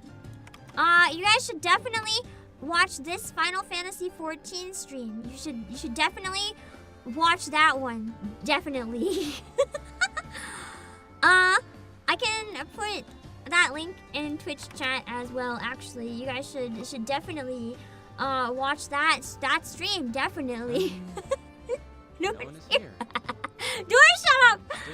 And then we can raid someone else on Twitch in the meantime, because I mean we might as well raid someone else, so that in the meantime there's no just like sitting around doing nothing. Let me see. I'm gonna turn off the sound and mute everything on my end. I'll see where we can go on Twitch. Give me a minute just to see who is live. And then yeah. Let me see. Let me see. We can go see Phoebe maybe. Phoebe is playing Fantasy Life. I think early access. A number of people seem to have early access. And if you guys are interested, just saying, PlayAsia is selling physical copies of this game. I just happen to know this. It's not releasing physically in the West anymore, but if you want to grab it, if you want to grab a physical copy, I'm very aware that you can get physical copies at PlayAsia. That's crazy. And if you use the link to access PlayAsia in the stream that I just linked, that would also be great. Let's see. We can read Phoebe. Phoebe is very cute. Make sure to read the rules so you don't say anything that would be uncomfortable. Give me 1 minute to set up the raid. Alright, let's go. Make sure to read the rules so you don't say anything that would be uncomfortable. And I will end after the raid because I'm not raiding on YouTube. Thank you guys. Bye bye.